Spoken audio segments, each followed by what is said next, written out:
On va élever nos pensées vers Dieu notre Père et vers tous ces bons esprits qui nous envoient en permanence pour nous assister, pour les remercier de cette occasion de pouvoir être réunis aujourd'hui pour le dernier cours de cette année 2025. Nous puissions bien comprendre ces enseignements, pouvoir les mettre en pratique et les utiliser lorsque l'occasion se présente, et que ces enseignements puissent également être bénéfiques pour les esprits qui pourraient se trouver parmi nous aujourd'hui. Alors, je vous ai mis le programme, donc on est déjà le 21 décembre, dans 3 jours c'est Noël. Je vous souhaite par avance un joyeux Noël et puis de bonne année 2026, puisque le cours va s'interrompre et il reprendra donc le premier dimanche de l'année prochaine. J'ai pas le calendrier sur moi, mais ça devrait être... alors, attendez, hop, calendrier...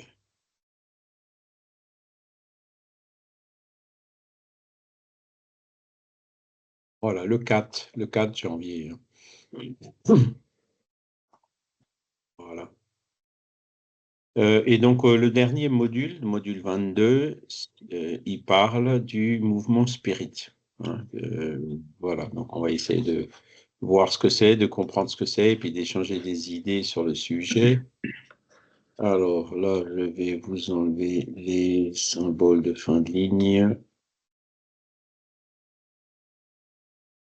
et puis le mettre un peu plus grand. Bon, allez.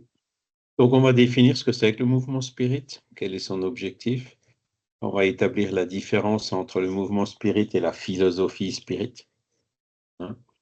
Et on va définir aussi le centre spirit et quels sont ses objectifs.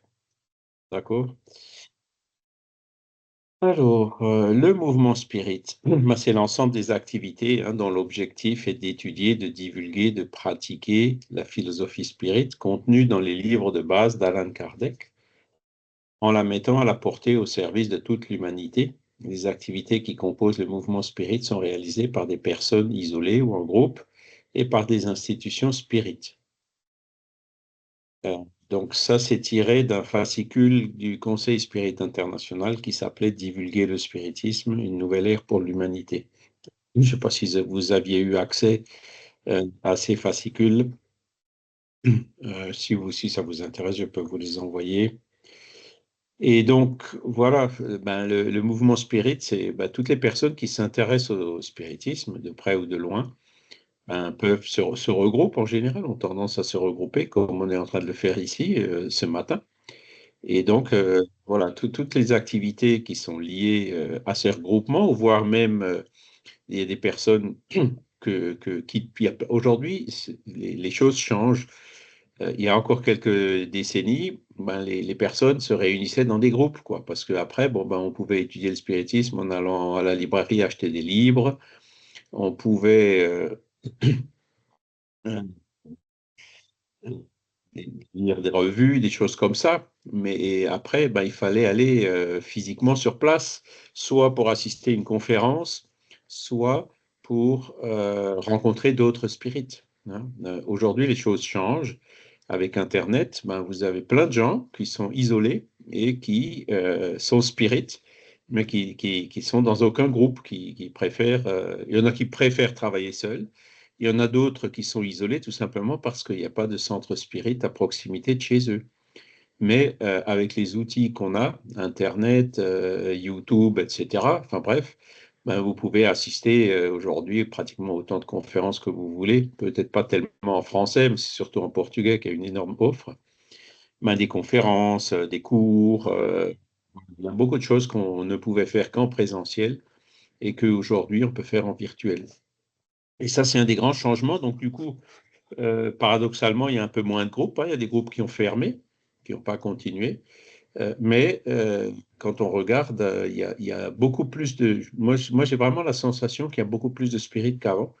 Il suffit d'aller sur un des grands réseaux à tendance spirit, je dirais pas spirit toujours forcément, euh, où on voit, ben, il y a des centaines, voire des milliers d'abonnés, quoi, hein. Et donc, vous avez plein de gens qui font des choses, qui traduisent des livres, qui éditent des textes, qui font des dessins, qui organisent toute une série d'activités, hein, mais qui sont tout seuls, qui sont isolés là où elles sont. Bon, c'est la nouvelle tendance, hein, et puis bien sûr, le mouvement spirit, ben, il faut qu'il s'y adapte, hein. Là, c'est plus le présentiel à tout vent comme on avait dans le temps, c'est aussi du virtuel. Ce cours, par exemple, qu'on donne le dimanche matin, il avait commencé à Cannes, hein, dans le centre d'études spirit Léon Denis. Et donc, il y avait, pareil, 4, 5 personnes, une dizaine au maximum qui venaient par séance. Mais bon, ils étaient obligés de venir, de faire plusieurs dizaines de kilomètres, voire même plus qu'une centaine de kilomètres pour pouvoir se rejoindre, hein, et pour pouvoir suivre le cours. Il n'y avait pas d'enregistrement à l'époque, hein, il n'y avait pas de transmission en direct. Et dès que ces outils, c'était pas Teams, hein, mais c'était, je pense, Skype, ou d'autres outils qui étaient un petit peu les précurseurs de ces outils qu'on a aujourd'hui, eh ben, on a commencé à donner les cours en ligne. Et là, pour le coup, ben, on arrive à réunir des gens euh, qui sont isolés, hein, et même parfois Géraud qui vient d'Afrique, enfin, vous voyez. Et là, vous êtes tous un peu aux quatre coins de la France, même au Luxembourg pour JO. Et euh, donc, même les gens de Tannes, hein, ont préfèrent suivre le cours en distanciel que en présentiel. De toute façon, maintenant, le centre Léon-Denis de Tannes, il a perdu son local, hein, donc on se réunit au domicile de Dominique, je ne sais pas si vous le connaissez, Dominique Pézet, oui, et si vous l'avez certainement rencontré à Végimont. Voilà, donc on n'a plus l'espace, etc. Donc aujourd'hui, bah, les activités du Léon-Denis qui se font encore en présentiel, elles se font en hybride. C'est-à-dire qu'on a un ordinateur avec une caméra, un micro, un haut-parleur pour pouvoir participer avec des personnes de l'extérieur. Tout ça, ça vous paraît extrêmement naturel puisque vous y êtes habitué, mais revenez 20 ans en arrière, vous verrez que à l'époque, c'était révolutionnaire, quoi, hein. On y rêvait même pas, hein. C'est dire à quelle vitesse avance le progrès technologique. Et donc, le spiritisme ne doit pas rester en arrière, il faut qu'il s'adapte à ces nouveaux outils. Alors, il y a toujours encore des rencontres présentielles, hein, il y a notamment la rencontre de Végimont. Les dates sont déjà fixées, hein, pour le mois de mai prochain. Vous allez avoir le formulaire d'inscription bientôt en ligne et puis aussi dans la prochaine revue Spirit. Et il y a aussi bah, les journées Alain Kardec, la dernière a été à Tours le deuxième week-end du mois d'octobre euh, de cette année. Et la prochaine, c'est Jean-Pierre Pipineau qui va l'organiser quelque part près d'Agen, hein. Donc, on essaye quand même de temps en temps de faire encore au moins une ou deux réunions présentielles par an, hein, mais voilà, la nouvelle tendance du mouvement spirit, c'est d'en faire de moins en moins. Et donc, alors, qu'est-ce qu'ils font ces gens qui s'intéressent au spiritisme? Ben, ils étudient, hein, c'est-à-dire approfondir les connaissances qu'ils ont pu acquérir par les livres, etc., hein, divulguent en disant ben, ah, punaise, c'est super, c'est une belle philosophie, ça m'a fait tellement de bien, j'aimerais bien la partager, hein, voilà, c'est la divulgation. Pratiquer, hein, c'est de dire ah bah tiens, on peut faire des réunions médiumniques, on peut faire des maraudes, hein, comme on a fait à Tours cette année, hein, j'ai pu les accompagner le matin, de bon matin à Tours, pour euh, alors, à Tours sont organisés pour ça. Il y a un petit caddie avec tout ce qu'il faut dedans, des boissons chaudes de divers types, des sandwichs, des fruits, etc. Voire même des habits, hein, parce qu'il faisait froid déjà ce jour-là. Et donc, pour apporter un peu une aide sans-abri aux SDF, hein. Et ben, les réunions médiumniques, etc. Voilà, donc ce sont les étapes naturelles, quoi. Les personnes d'abord découvrent le spiritisme, hein. Moi, je suis passé par là aussi. Les 5 premières années, j'allais dans les centres spirites au Brésil, je m'asseyais, j'écoutais les conférences, etc. Et après, ben, les circonstances ont voulu que je revienne en France. Et en France, quand je suis arrivé, ben, c'était le désert. Autant au Brésil, il y avait un groupe spirit à tous les coins de rue. Autant en France, à l'époque, on avait déjà le Minitel quand même. Et j'avais cherché spiritisme Kardec à Paris, à Lyon, à Marseille, à Strasbourg, et j'avais rien trouvé. J'avais pas cherché à Tours, c'est là où il y avait l'Union Spirit française et francophone. Et donc, voilà, au début, bah, il fallait que je fasse 700 kilomètres. Enfin, c'est un peu moins 600 kilomètres hein, de Mulhouse à Tours pour pouvoir assister à des réunions spirites. Donc, on y allait une fois par mois ou une fois tous les 2 mois, quoi. Hein. Et après, ben, dans ma tête, c'est venu en disant, bon, écoute, maintenant, tu as assez vu, tu as assez écouté, maintenant, c'est à toi de faire. Hein. Et petit à petit, d'être quelqu'un de réceptif, je suis aussi devenu quelqu'un d'un peu plus actif dans le mouvement, quoi. C'est des choses qui se font naturellement. On a commencé à traduire des articles du portugais au français pour la revue Spirit. Voilà, on a essayé de faire tout ce qu'on pouvait en travail à distance par courrier à l'époque. Hein. Voilà. Et donc, vous voyez, là, c'était déjà prévu, des personnes isolées ou en groupe, hein, et par des institutions spirites. Donc, le LMSF, c'est typiquement une institution spirit hein, qui bah, organise ses cours, arrive à rassembler un certain nombre de volontaires pour faire la revue Spirit, pour faire l'encyclopédie Spirit, pour organiser des symposiums à Végimont, éditer des livres. Vous voyez, ça fait partie, c'est typiquement, faire aussi un travail d'écoute fraternelle, quoi, c'est-à-dire l'accueil des personnes en difficulté qu'on faisait en local, qu'on fait d'ailleurs toujours en local. Hein, aujourd'hui, ça s'organise aussi en virtuel. Donc, il y a des personnes qui s'inscrivent pour avoir un entretien, quoi. Hein. Alors, des fois, ils viennent pour poser des questions, des fois, ils viennent parce qu'ils ont des problèmes. Voilà, c'est ce travail qui se faisait, qui continue à se faire aujourd'hui, même en virtuel. D'accord? Donc, ça, c'est le mouvement spirit. Alors, le mouvement spirit, il est donc composé par des humains, hein, par vous, moi et d'autres que vous connaissez peut-être. Et comme nous sommes des êtres humains, nous sommes sujets à l'imperfection des humains. Hein, vous êtes bien d'accord. Donc moi, en l'occurrence, je suis pas parfait. Hein. Il y a des fois où je m'énerve, où je perds la patience, où j'arrive 5 minutes en retard. Voilà. Hein. Donc le mouvement spirit qui est composé d'humains, il a ce côté humain, c'est-à-dire vous y trouverez. Faut surtout pas vous attendre quand vous allez dans un groupe spirit ou à une réunion spirit pour trouver que des gens qui sont parfaits. Hein. Seul Dieu est parfait. Hein. Vous allez trouver des personnes qui ont encore beaucoup d'imperfections pour certains, hein, mais qui, en général, hein, et c'est ce qui caractérise le spirit selon ce que nous a écrit Alan Kardec, font des efforts pour s'améliorer, pour dominer leurs mauvaises inclinaisons. Hein. Mais bon, pas toujours. Hein. Moi, je dois vous avouer au début, j'étais parfois un peu surpris par les attitudes de certains spirites. Je me disais, mais punaise, cette attitude-là, elle est pas du tout en consonance avec la philosophie.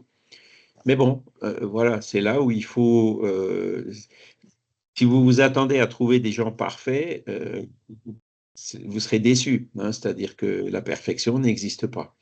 Donc, on est bien obligé de faire avec les gens qu'on a, avec leur niveau d'évolution, avec leur sincérité, leur bonne volonté. Hein, mais sans pour autant être parfaite. Hein, voilà. Après, le deuxième point, c'est la philosophie spirit ou le spiritisme. Les Brésiliens, ils disent la doctrine spirit. On pourrait aussi dire la doctrine spirit, puisque le mot doctrine, quand vous regardez dans le dictionnaire, il n'est pas tout à fait synonyme de philosophie, mais presque. Hein. C'est un ensemble de principes et d'idées sur lesquels un certain nombre de personnes sont d'accord. Voilà la définition de doctrine. Hein. Et ça n'a rien à voir avec les adjectifs ou les verbes comme l'endoctrinement. Hein. L'endoctrinement, là, c'est autre chose, c'est le lavage de cerveau. Mais ces mots sont tellement traumatisants, il y a eu tellement d'abus au niveau de l'endoctrinement, que le mot doctrine lui-même, ben, il a un peu pris ce sens, bien qu'il ne l'ait pas. Et comme le mot doctrine donc sonne mal, on évite de l'utiliser en français, on utilise plutôt le mot philosophie. D'accord? C'est juste une question de forme. Hein. Donc, si des fois vous voyez doctrine spirit, prenez bien le mot doctrine dans son sens littéral, c'est-à-dire un ensemble d'idées sur lequel un certain nombre de personnes sont d'accord. Vous avez une doctrine politique, vous avez une doctrine, vous retrouvez le mot doctrine philosophique hein, dans différents endroits. Alors, la doctrine spirit ou le spiritisme est un ensemble de principes et de lois révélés par les esprits supérieurs. Donc ça peut paraître prétentieux, mais bon, puis quand on regarde, c'est un peu ce qui s'est passé à partir de 1857, contenu dans les ouvrages d'Alan Kardec, qui constituent la codification spirit. Alors, la codification, c'est aussi un mot que vous voyez de temps en temps. Qu'est-ce que ça veut dire, codification? Parce que beaucoup de gens disent Alan Kardec, c'est le fondateur du spiritisme. Alors, le mot fondateur, c'est vrai et faux en même temps. C'est vrai que c'est lui qui a posé les premières pierres, mais les idées ne viennent pas de lui. C'est pour ça qu'il a toujours dit le livre des esprits. Ce n'est pas le livre de Kardec, c'est le livre des esprits par Alan Kardec. Donc, il a posé des questions, et les réponses qui ont été données par les esprits, c'est des idées des esprits qui ont été compilées dans ce livre. D'accord? Donc, voilà, c'est pour ça que les Brésiliens, ils disent, c'est le codificateur. Ça veut dire qu'il a pris toutes ces réponses des esprits qui sont arrivés à plein d'endroits par des dizaines de médiums dans des dizaines de groupes différents, et il les a organisés, il les a codifiés, il les a mis en ordre. C'est pour ça que vous voyez le mot codificateur pour Alan Kardec et codification pour la doctrine spirit. Ce n'est pas un mot idéal parce que Kardec n'a pas fait que codifier. Vous avez des livres, par exemple, comme la Genèse ou même l'Évangile selon le spiritisme, ou même dans le livre des esprits, hein, où vous voyez les questions-réponses et vous voyez après des commentaires. Et les commentaires, c'est lui qui les a écrits. Donc, il a fait un peu plus que juste codifier. Donc, le mot codification n'est pas idéal non plus. Et moi, j'aime bien une expression que donnent les Anglais. Ils disent Spiritist Body of Knowledge. Alors, est-ce que parmi vous, il y a quelqu'un qui comprend un peu l'anglais? C'est le body of knowledge, je traduis mot à mot, c'est un corps d'enseignement, d'accord?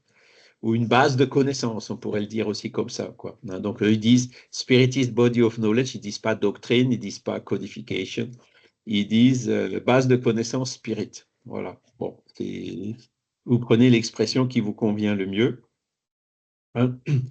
Et donc, les ouvrages d'Alain Kardec, donc, comme vous le savez certainement, il y en a 5, hein, les ouvrages principaux qui sont le livre des esprits, le livre des médiums, l'Évangile selon le spiritisme, le ciel et l'enfer et la Genèse.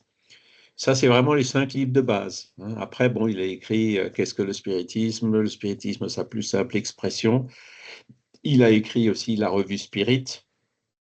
Et il y a eu plus tard les œuvres posthumes qui ont été publiées par les maris, mais les enseignements même, on considère que voilà, tout ce qui a été mûri et validé se trouve dans ces 5 livres. Hein.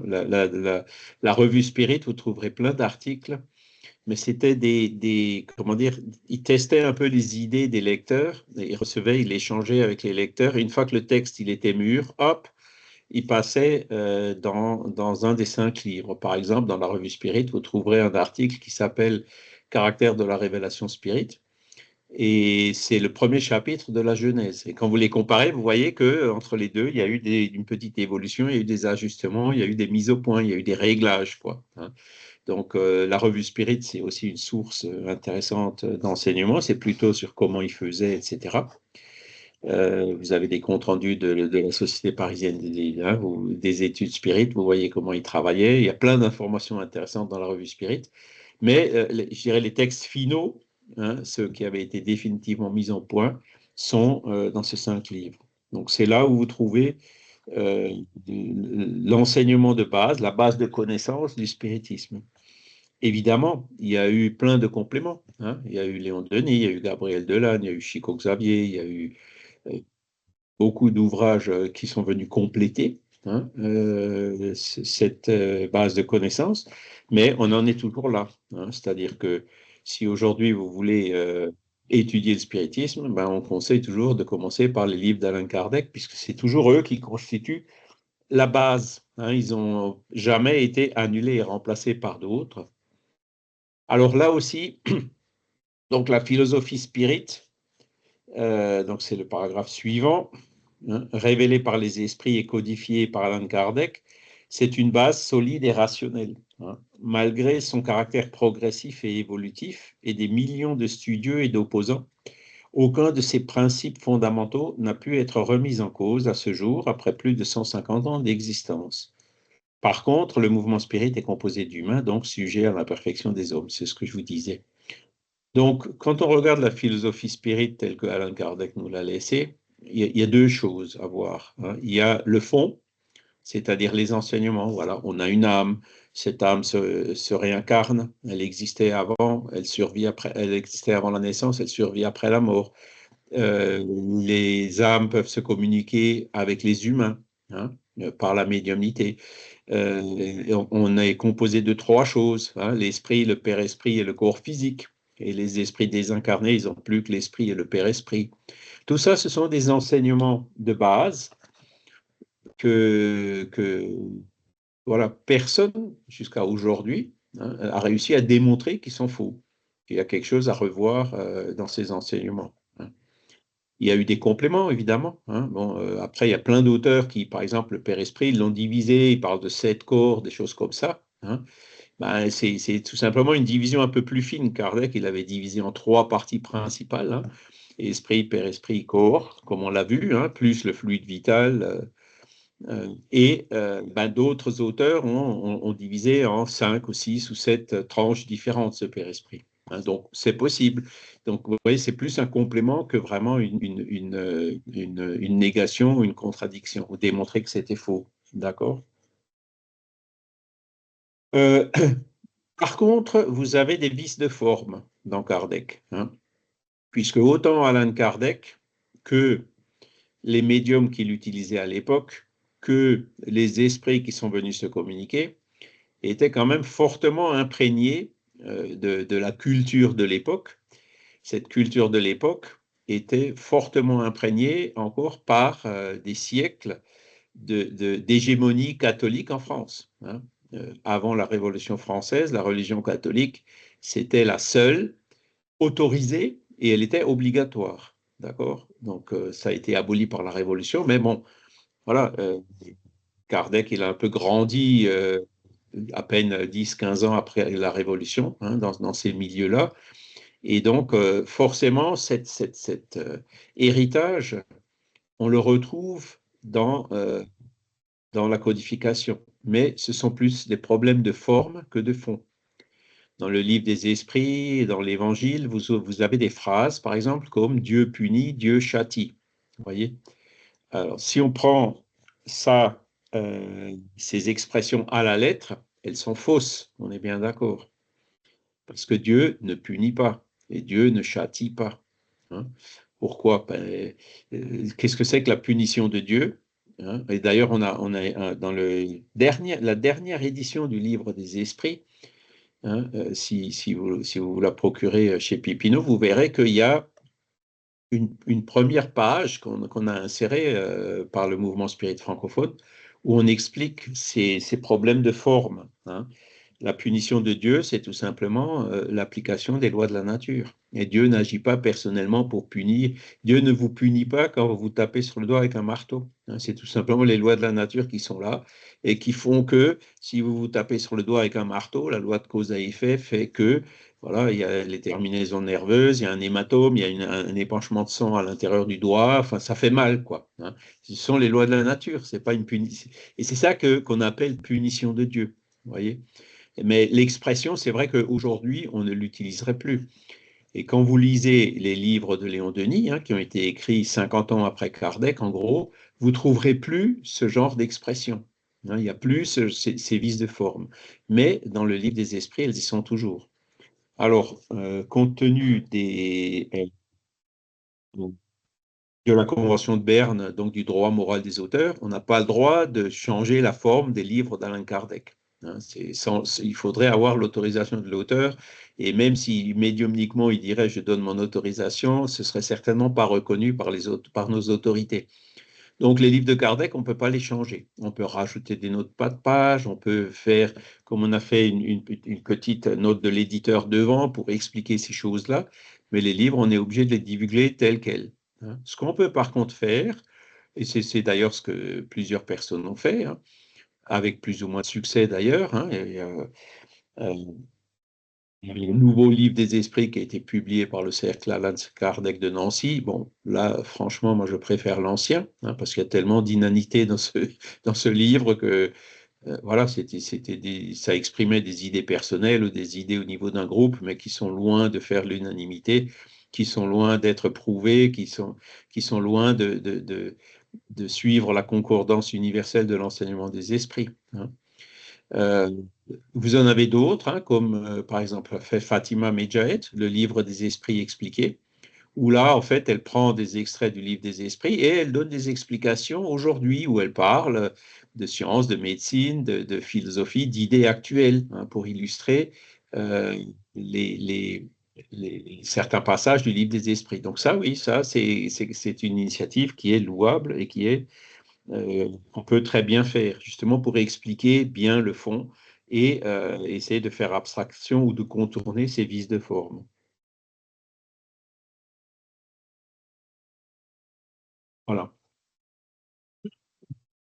Il y a une troisième faute, chose qui est dite ici, malgré son caractère progressif et évolutif. Donc, quand vous lisez ce fameux premier chapitre de la Genèse, hein, qui s'appelle Caractère de la révélation spirit, franchement, je vous le conseille. Bon, ça fait quoi, peut-être une trentaine de pages. Mais c'est un texte qui est vraiment formidable, hein, très, très lumineux. Et dans ce texte, Kardec explique comment ça s'est produit, que les idées ne venaient pas de lui, parfois même les idées contrariaient ce que lui pensait, hein. Donc pour montrer que l'indépendance, hein, que les enseignements sont venus de façon indépendante du monde des esprits, euh, et avec le minimum d'influence des humains, de ceux qui ont écrit, etc. Mais il affirme aussi autre chose, et ça c'est par cette affirmation qui est très courageuse et très en avance sur son temps à l'époque. Il a dit, le spiritisme, il avancera avec la science, c'est-à-dire si la science démontre que le spiritisme est faux quelque part, ben, le spiritisme, il va s'adapter et changer cet enseignement qui a été démontré comme étant faux. Voyez. Donc le caractère progressif. Et quand vous regardez la méthodologie scientifique ou l'épistémologie, hein, vous avez des auteurs qui sont venus que au début du XXe siècle, hein, comme Lakatos et Karl Popper, Imre Lakatos et Karl Popper.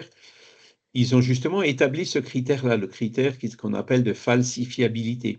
En gros, ils disent une loi scientifique n'est valable que jusqu'au jour où quelqu'un démontre qu'elle est fausse ou qu'elle est incomplète. D'accord? Donc la science a ce caractère progressif. Et Kardec, donc 50 ans avant, il avait déjà donné ce caractère progressif au spiritisme. C'est-à-dire que si la science démontre, par exemple, que le spiritisme est faux dans un de ses principes de base, même dans le fond quelque part, le spiritisme s'adaptera. D'accord? C'était très en avance sur son temps et très courageux ce que Kardec a fait. Ça reste toujours valable aujourd'hui. Vous voyez bien, c'est écrit ici. Mais alors là aussi, l'inconvénient, c'est que beaucoup de gens en profitent pour dire ah ben faut actualiser le spiritisme et ils commencent à mettre des idées personnelles qui ne sont pas des démonstrations scientifiques. Vous voyez, ah moi je pense pas que c'est comme ça, je pense plutôt que c'est autrement. Et hop, ils disent voilà le spiritisme et c'est un petit peu le problème qu'on a eu pendant longtemps sur Wikipédia, ça va un peu mieux maintenant. Mais en gros, dans Wikipédia, il y avait écrit tout ce que n'importe qui et n'importe quoi a dit un jour sur le spiritisme, c'est du spiritisme. Donc il y a tout et son contraire. Enfin, ils ont vraiment fait un espèce de méli-mélo dans la définition. Nous, on avait essayé de rectifier ça à l'époque, c'était pas possible, hein. Il y avait apparemment des groupes contraires au spiritisme qui s'alliaient avec des dizaines de petites mains pour chaque fois défaire ce qu'on faisait, hein, puisque c'est ça, l'encyclopédie, le Wikipédia, c'est des contributions de personnes individuelles.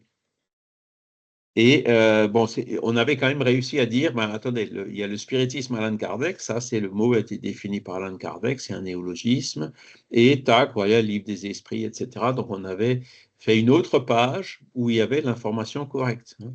Mais la page sur spiritisme, ben, n'importe celui qui fait de la nécromancie, celui qui fait de la magie noire, ben, c'est tout du spiritisme, quoi. Ils ont tout mis dans un même sac, hein, pour justement noyer le poisson. Voilà. Et donc c'est là où on voit comment dire, la difficulté, hein, de ce caractère progressif. Je vous ai parlé aussi du livre, du nouveau livre des esprits du groupe de Nancy, hein, où vous trouvez des choses qui font partie de leurs idées personnelles ou du petit cercle avec les quelques médiums et puis les quelques esprits qui sont là-bas, qui racontaient vraiment n'importe quoi, des choses qui sont absolument pas démontrées, qui sont pas logiques du tout, hein, qui contrarient le bon sens et la raison. Donc, non, c'est pas ça. Là, il vaut mieux revenir à la base et garder le vrai spiritisme. Et donc, ça fait maintenant depuis 85 ou 6 que j'étudie le spiritisme, donc bientôt 40 ans, et je cherche toujours encore des points de base de la philosophie spirit qu'il faudrait corriger ou rectifier. Ben, j'en ai toujours pas trouvé. Je n'en trouve pas. On peut compléter, hein, on peut comparer, hein, notamment avec il y a beaucoup de choses, la science a beaucoup évolué entre-temps. Vous avez la relativité, hein, vous avez la mécanique quantique, vous avez beaucoup de choses qui sont apparues, mais aucune n'est de nature à démontrer qu'un des principes fondamentaux du spiritisme est faux. Au contraire, les équivalences entre la matière et l'énergie, le fameux E égale MC2, quand on lit le livre des esprits, c'était quand même écrit plus ou moins, voilà, c'est une condensation du fluide cosmique universel. C'était pas clairement marqué que c'était de l'énergie, mais voilà, c'est au contraire venu préciser ou confirmer des choses qui avaient déjà été écrites quelques décennies auparavant. Voilà. Alors, il y a quelques exemples quand même. Par exemple, dans le livre des médiums, hein, quand Kardec parle de la médiumnité, notamment de la psychographie, hein, il dit que eh ben, les esprits agissent directement sur la main du médium qui tient un crayon pour écrire, hein. Et Gabriel Delanne, dans ses livres qu'il a écrits quelques décennies plus tard, il a dit, bon voilà, ça c'est ce que Kardec disait, mais aujourd'hui on connaît un peu mieux, la médecine connaît un peu mieux le système nerveux, et Delanne a dit, moi je pense plutôt que les esprits agissent dans les centres moteurs qui sont au niveau du cerveau pour faire écrire le médium, ils n'agissent pas directement sur la main. Donc, vous voyez, c'est une manière d'expliquer, une interprétation qui est un peu différent, mais ça ne vient pas contredire frontalement ce que Kardec avait écrit. Et surtout, ça ne vient pas contredire un des points fondamentaux, on a une âme, cette âme survit après la mort, etc. Aujourd'hui, je pense qu'il y a des points qui sont un petit peu plus sérieux, qui apparaissent tout doucement, hein. Par exemple, vous avez Kardec, il partait du postulat de base que la cause précède l'effet, hein. Tout effet a une cause, hein. Quand on a un effet, on peut remonter dans le passé, remonter à la cause. Et aujourd'hui, ben, vous avez de plus en plus de remise en question de cette notion du temps linéaire et qui disent que la cause peut venir après l'effet, quoi. C'est ce qu'ils appellent la rétrocausalité, hein. Donc, il y a des observations en mécanique quantique qui tentent de le confirmer. Et il y a de plus en plus de chercheurs qui commencent à être convaincus de cette idée et que cette notion du temps linéaire, elle s'applique pas, elle s'applique évidemment, voilà, on a le cours qui commence à 7 heures, qui termine à 8 heures. Pour nous, physiquement, au jour le jour, elle s'applique.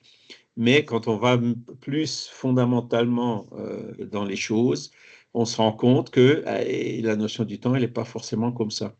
Mais même ça, vous voyez, ça ne vient pas contredire le spiritisme, parce qu'au contraire, les esprits disent que la notion du temps dans le monde des esprits est différente de celle de la nôtre, hein. Et tout indique que le temps linéaire tel qu'on le connaît, il est caractéristique de notre condition matérielle, il est caractéristique de la matière.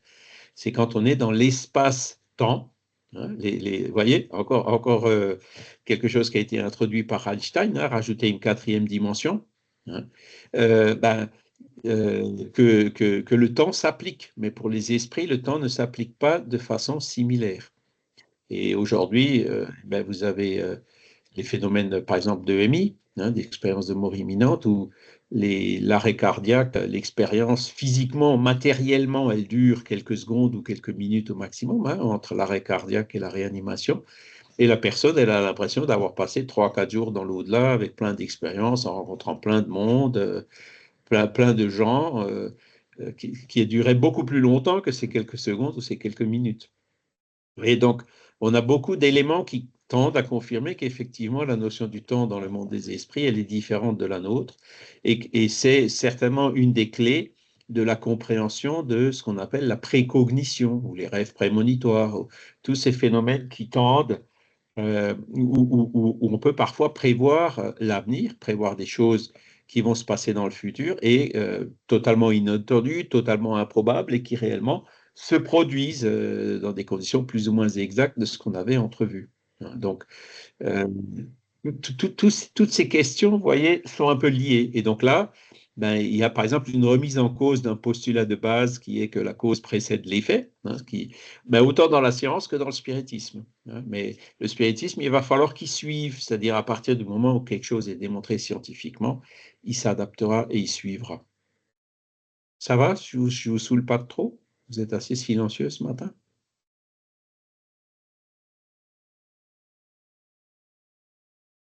Je vois Vincent. Vincent, tout va bien?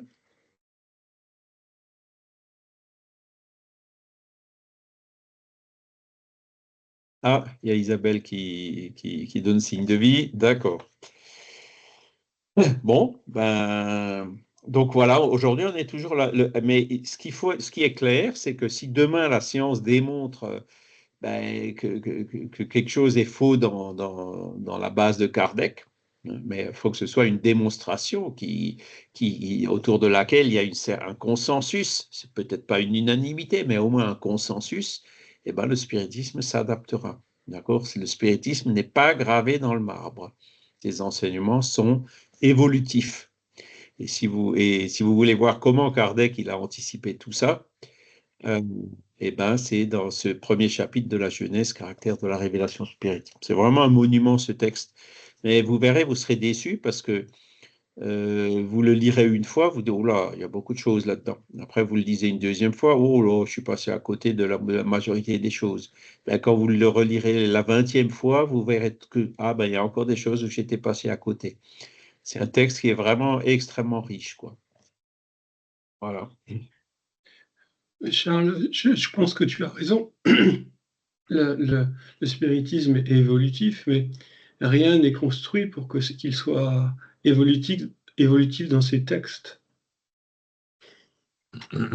Et vous avez, n'importe qui peut écrire un livre aujourd'hui avec des idées.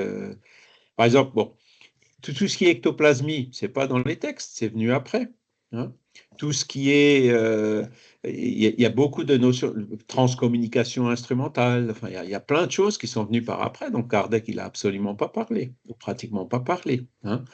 Donc, tous les ouvrages complémentaires viennent apporter des compléments. Même Léon Denis, hein, qui s'appuyait sur le progrès des sciences dans les 50 ans qui ont suivi Kardec, il apporte quand même extrêmement d'éléments nouveaux et complémentaires. Mais aucun de nature à contredire ou à démontrer qu'un des principes initiaux était faux. Mais alors la question elle est simple, est-ce que ces textes qui sont complémentaires sont étudiés? Parce que là, on étudie la doctrine de base, mais dans quelle mesure on va réfléchir ou lire des textes qui sont, par exemple, sur l'ectoplasmie ou des choses comme ça? Là, c'est un cours de base qu'on fait là, c'est-à-dire la doctrine des 5 livres, et puis ça s'arrête là. Est-ce qu'il existe des cours où il y a quelque chose qui continue après ces 5 livres, quoi? Euh, Moi, je connais au moins un, hein, c'est des fois les dimanches, enfin un dimanche après-midi sur deux, on étudie Léon Denis. Hmm. Après, vous avez des groupes qui étudient Nos Solars, les livres de Chico Xavier. Après, vous avez des groupes qui étudient la psychologie de Johanna De Angelis. Donc, oui, il y a des groupes. Et après, bon, l'Institut métapsychique international étudie aussi l'ectoplasmie et puis même beaucoup, beaucoup d'autres choses. Il étudie la parapsychologie, les travaux de Rin, etc. hein. Donc oui, on trouvera toujours des endroits, des personnes ou des groupes qui étudieront les éléments complémentaires qui sont venus après. Et ça en France, bien sûr, hein. Voilà. France. Alors nous, pourquoi on étudie Kardec ici? Ben, c'est parce que c'est par là qu'on commence. Mais après, effectivement, chacun suit un peu la voie qui lui convient le mieux. Il y en a qui vont suivre, qui étudient plutôt de l'âme, donc les choses scientifiques. D'autres vont plutôt étudier des choses liées à la théologie ou à la religion. D'autres, voilà, chacun peut avancer de la manière suivant ses préférences, en fait, hein. Et c'est pour ça que dans l'encyclopédie Spirit, hein, on est ouvert. Les livres de Crookes, hein, l'ectoplasmie, ils y sont. Les livres de Delane, on met tout ce qui est libre de droit, hein. Vous trouverez même des livres genre Lancelin, Durville et autres, hein, voilà. Alors, ce qu'on ne met pas dans l'encyclopédie, parce qu'évidemment, on est obligé d'y aller par priorité, on ne met pas des choses, par exemple, vous ne trouverez pas beaucoup de papus, hein, de l'occultisme ou de théosophie, hein, parce que euh, Kardec, en fait, il avait fait un catalogue raisonné pour constituer une bibliothèque spirit. Vous connaissez peut-être ce catalogue. Et dans ce catalogue, il avait mis les ouvrages sur le spiritisme fondamentaux, les ouvrages complémentaires sur le spiritisme. Après, il avait mis des ouvrages sur des connexes, hein, sur des religieux, sur la théosophie, sur d'autres mouvements. Et il avait même mis des ouvrages contre le spiritisme, d'accord? Donc, qui prouvaient bien son ouverture, hein, que chacun puisse vraiment se faire une idée. Voilà les arguments de ceux qui sont contre le spiritisme, pour être absolument transparent dans la démarche, hein. Et l'encyclopédie Spirit, on fait un peu ça. Maintenant, c'est sûr, la théosophie, vous avez énormément de livres, on procède un peu par priorité, hein. Si on en avait, je pense qu'on les mettrait aussi, hein. Euh, voilà, mais on donne plutôt la priorité, du moins pour l'instant, hein, on avance petit à petit, aux ouvrages qui sont quand même compatibles avec le spiritisme. Mais les autres, vous pourrez les trouver sur Google, vous pourrez les trouver ou alors éventuellement dans des cercles théosophiques ou autres, hein, ou anthroposophiques, hein. Pour notre région, on connaît l'anthroposophie avec Rudolf Steiner. Et donc, Kardec était très ouvert et nous, on l'est aussi, hein. On est obligé de l'être. Chacun est libre d'étudier ce qu'il veut, même en marge du spiritisme, même contraire au spiritisme. Et comme la loi de liberté, comme on l'a vu, hein, c'est une des lois naturelles, c'est fondamental de la philosophie spirit. Ben, voilà. Si une personne se sent mieux, préfère ou adhère davantage, comprend mieux la théosophie, eh ben, il peut très bien aller en théosophie. Et si jamais il change d'avis, il peut très bien revenir au spiritisme, hein. Cette loi de liberté, c'est quelque chose qui doit être respecté dans le mouvement spirit, même si elle ne l'est pas toujours. Voilà, c'est là où vous avez l'imperfection des humains. Il y en a d'autres, ah ben non, toi, tu es parti, donc tu ne reviens pas, hein. J'ai déjà vu ce genre de réaction, mais chez un vrai spirit, vous ne la trouverez pas,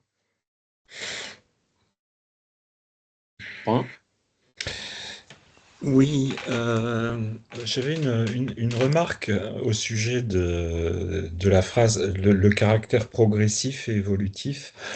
Ça recoupe un petit peu ce que vient de dire Vincent d'ailleurs. Est-ce qu'il y a, enfin, je n'ai jamais eu l'occasion de constater des débats entre guillemets contradictoires sur les affirmations, ou du moins les propositions d'Alan Kardec, par rapport à certains auteurs qui ont démontré, entre guillemets, de manière assez brillante, non pas la fausseté, mais disons à la limite une vision différente de ce que dit Alan Kardec. Alors, je vais prendre deux exemples. Un exemple, je vais prendre Ernest Renan, par exemple. Ce qu'a apporté Ernest Renan à l'exégèse religieuse est fondamental. Toutes les critiques, entre guillemets, qui battent en brèche les dogmes de l'Église catholique, par exemple, ça vient du travail d'Ernest Renan. Sa vie de Jésus, c'est quand même un des ouvrages les plus fondamentaux qui ont remis un petit peu l'histoire, la connaissance historique au cœur de la foi, avec tout ce que ça peut occasionner comme friction. Dans le spiritisme, et ça, j'ai eu l'occasion de le vérifier, il est très très malvenu, par exemple, de parler de René Guénon. Lorsque René Guénon écrit L'erreur spirit, c'est quand même pas rien, quoi. Donc c'est un ouvrage que j'ai lu, qui est assez important, hein, ça fait plus de 400 pages, mais René Guénon va démontrer point par point les erreurs d'Alan Kardec ou les erreurs du spiritisme, puisqu'il va partir du spiritualisme au départ, et ensuite il va parler du mouvement français, et puis de certains petits auteurs qui ont je pense comment il s'appelle là, le père Antoine, l'antoinisme, qui s'est développé en Belgique. Mais c'est vrai que lire L'erreur spirit de René Guénon, c'est un choc très très Mhm. violent. Mhm. Mais je n'en entends jamais parler de ça. Et une fois, je me souviens à Végimont, j'en avais un peu discuté. Punaise, c'était très très malvenu de parler de René Guénon, hein. Ouais. Voilà. Et je voulais savoir en fait si bah, justement il serait peut-être pas temps pour le mouvement spirit d'avoir non pas le courage, mais d'affronter frontalement les écrits de gens comme Guénon, par exemple, pour essayer de le réfuter. Parce que au final, jouer la stratégie de l'ignorance ou de la fuite, ça ne va pas aider le mouvement spirit, je pense. Énormément, tout en sachant qu'énormément de gens ont quitté le spiritisme après avoir lu René Guénon. Et c'est Oui. vrai que son livre, c'est une bombe, hein. Euh, Parce Mhm. il est très argumenté sur le plan historique, sur le plan philosophique, sur le plan de l'articulation logique. C'est un auteur majeur, quoi. Alors, je ne sais pas si ça s'est déjà fait ou pas. De René Guénon, moi, je dois t'avouer que j'ai pas lu son livre. J'en ai entendu parler. J'ai plusieurs fois essayé de l'acheter. J'ai jamais réussi à l'acheter. Ah, il Soit est parce en que vente. soit On le parce que trouve en vente c'était trop libre, hein. cher, Non, non, non, soit non. parce Il a été réédité, on le trouve sur une plateforme que je ne nommerai pas, qui commence par un A. Toute l'œuvre de René Guénon a été rééditée, il est à 14,50 €, donc on le trouve très très facilement. Éviter les éditions traditionnelles parce que c'est une édition qui est assez chère, on va dire, et qui est un peu à l'origine de toute l'œuvre de René Guénon, qui a écrit aussi sur la théosophie, qui l'a complètement dézingué d'ailleurs. C'est un auteur qui est très, je sais pas qui a lu René Guénon, mais faut le lire vraiment, quoi, sur la tradition primordiale, c'est un auteur qui n'est pas facile à lire, hein, qui n'est pas facile à lire, je le reconnais, mais que l'on trouve en PDF, hein. D'ailleurs, je crois on peut télécharger son ouvrage de manière. je vais regarder si. Ah, bah, je l'ai. En fait, Ouais, j'ai édition traditionnelle oui, 1991. Donc, je l'ai à la maison, tu vois. Donc, j'ai fini par réussir à l'acheter un jour, mais je l'ai jamais lu. Par d'accord. contre, Ernest Renan, ben Kardec en a parlé. Léon Denis en a parlé. Gabriel Delanne en a parlé. Quand tu vois, par exemple, Kardec, en fait, il disait toujours, par exemple, dans le livre des médiums, il y a un chapitre qui disait système. Donc, il examinait systématiquement les arguments des opposants, en montrant que, ben voilà, tel argument répond pas à telle chose, ou tel fait contrarie tel autre argument, etc. Que, in fine, le seul l'argument qui arrive vraiment à rendre compte de tous les phénomènes, c'est ce que les esprits avaient dit, l'argument spirit, tu vois. Léon Denis, tu trouveras aussi ce genre d'analyse qu'il avait fait de différents autres auteurs, hein.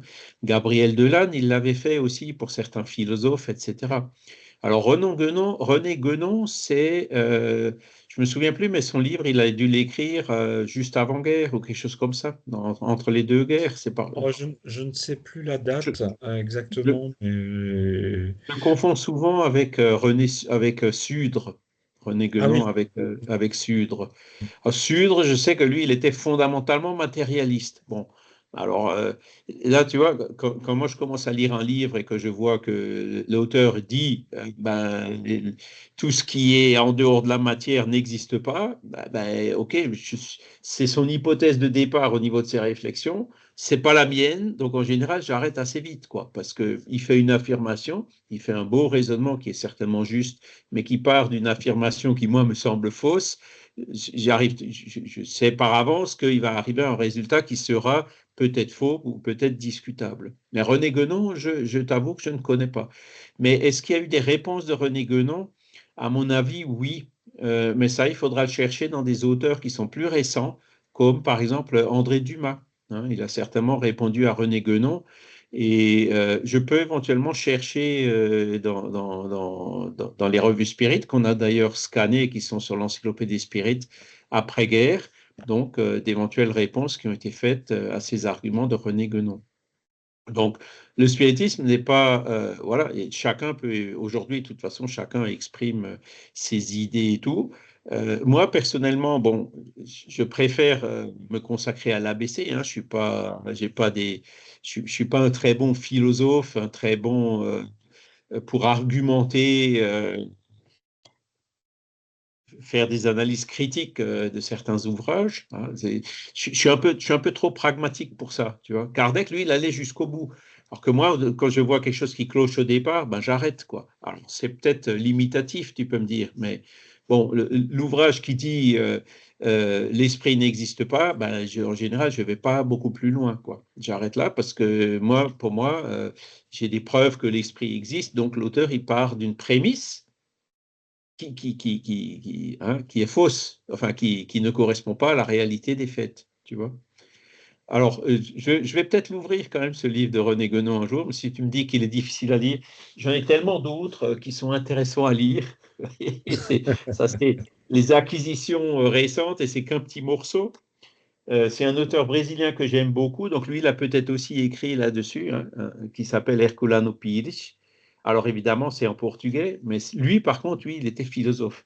Et comme il était très francophile, c'est pas impossible non plus qu'il parle de René Guénon. Donc je chercherai, parce que je m'appuierai plutôt sur des gens comme lui, qui étaient beaucoup plus intelligents que moi dans ces domaines-là, pour construire, pour aider justement à cette analyse.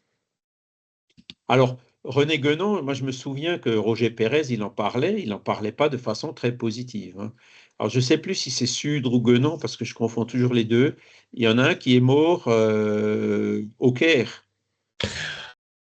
Est-ce est-ce que c'est... C'est René Guénon qui est mort au Caire, oui, tout à Voilà, fait. et il est mort fou, paraît-il. Non, non, non.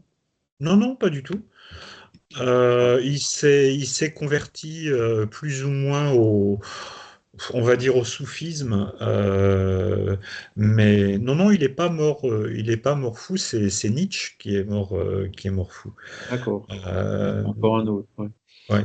Mais Euh, mais en fait, alors, Guénon a été un des premiers, entre guillemets, à dénoncer, entre guillemets, l'imposture de la médiumnité. Et ça, c'est vrai que, j'allais dire, c'est compliqué de réfuter ces affirmations parce qu'il y a eu énormément de charlatanisme au sein du spiritisme et d'exploitation aussi, surtout après la Première Guerre mondiale. D'ailleurs, il écrit, j'arrive pas à retrouver exactement la date où il a écrit ce livre, enfin peu importe, mais toujours est-il qu'il parle du spiritisme français et de ses dérives, et du charlatanisme en particulier. Euh, et en fait, sa critique, elle porte en fait sur une sorte de de matérialité du spirituel. Pour lui, ce qui est du domaine de l'esprit doit rester du domaine de l'esprit et ne se mélange pas en fait à la matière. Donc, il a une vision très transcendante, on va dire. Il a été extrêmement attiré par le Vedanta, par exemple, c'est-à-dire par une forme par la spiritualité hindouiste. Euh, mais lorsqu'en fait l'esprit devient quelque chose de matériel et que certaines personnes ont la prétention finalement de capter l'immatérialité de l'esprit, alors là, il réfute totalement, quoi. Donc, Ouais, c'est pour ça que je te dis, je confonds beaucoup Guénon avec Sudre, mais en fait, ils sont opposés, quoi. Sudre, c'était un matérialiste, et Guénon, c'était je sais pas comment le dire, un hyper spiritualiste, quoi. Hein. Et tu vois, regarde, selon le catalogue de la Bibliothèque nationale de France, la première édition, c'est 1923. oui, d'accord. Donc, tu vois, il est arrivé, c'est ce que je disais, entre les deux guerres. Donc, en 1923, Léon Denis, il est mort en 1927, Gabriel Delanne en 26 et Flammarion en 25. Donc, tu vois, je me souviens pas avoir vu Léon Denis lire ou analyser ou commenter le livre de René Guénon. Non, Donc, c'est venu après, tu oui. vois. Donc, il faut chercher sur des auteurs plus contemporains que ces trois-là, quoi, parce que c'était trop court l'intervalle, quoi. Mais certainement, on doit trouver des choses, peut-être chez Chevreuil, certainement chez André Dumas, hein, certainement aussi chez, comment il s'appelle, Henri Regnault, hein, ces auteurs qui sont morts un peu après-guerre, après la Deuxième Guerre mondiale, tu vois. Mm. Mais je peux chercher, hein, je vais me le noter. Je vais chercher, et si je trouve une analyse ou autre, ben, je te l'enverrai ou je pourrai la partager dans le groupe, quoi.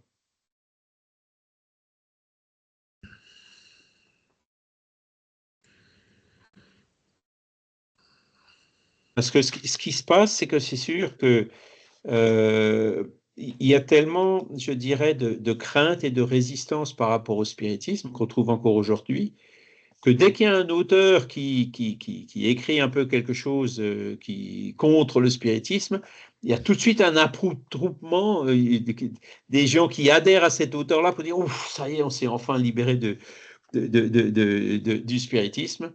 Mais bon, 1923, tu vois, son livre, il a déjà 102 ans. Eh ben, le spiritisme est toujours là. Alors que Guénon, bon, on en entend encore parler, mais moins que de Kardec, tu vois. Parce que ça aussi, c'est un signe. Si Guénon, il avait vraiment raison, on parlerait plus de Guénon que de Kardec aujourd'hui. Tu vois ce que je veux dire, hein? Et ce qu'on constate, c'est l'inverse, c'est qu'on parle plus de Kardec que de Renan. Donc ça, c'est aussi un des éléments à prendre en compte, hein, dans ces analyses. Mais effectivement, euh, s'il y a pas, je vais voir si je trouve d'abord des analyses, hein, et si j'en trouve pas, ben voilà, je vais mettre dans ma to-do list le fait de lire Guénon et d'essayer de trouver voilà, si ce qu'il présente, c'est plus logique ou moins logique que le spiritisme. Parce qu'en fait, c'est ça. Et donc, le spiritisme doit avoir cette ouverture. Et si Kardec pouvait réactualiser son catalogue raisonné, il mettrait certainement le livre de Guénon dedans. Et lui, il aurait certainement lu et répondu à ce livre de Guénon. Tu vois? Ou comme, par exemple, le livre de Sudre. Hein, Sudre a écrit un livre qui s'appelle La métapsychique humaine. Et là, donc, où il disait la métapsychique, c'est tout du matériel, il n'y a rien d'immatériel dedans.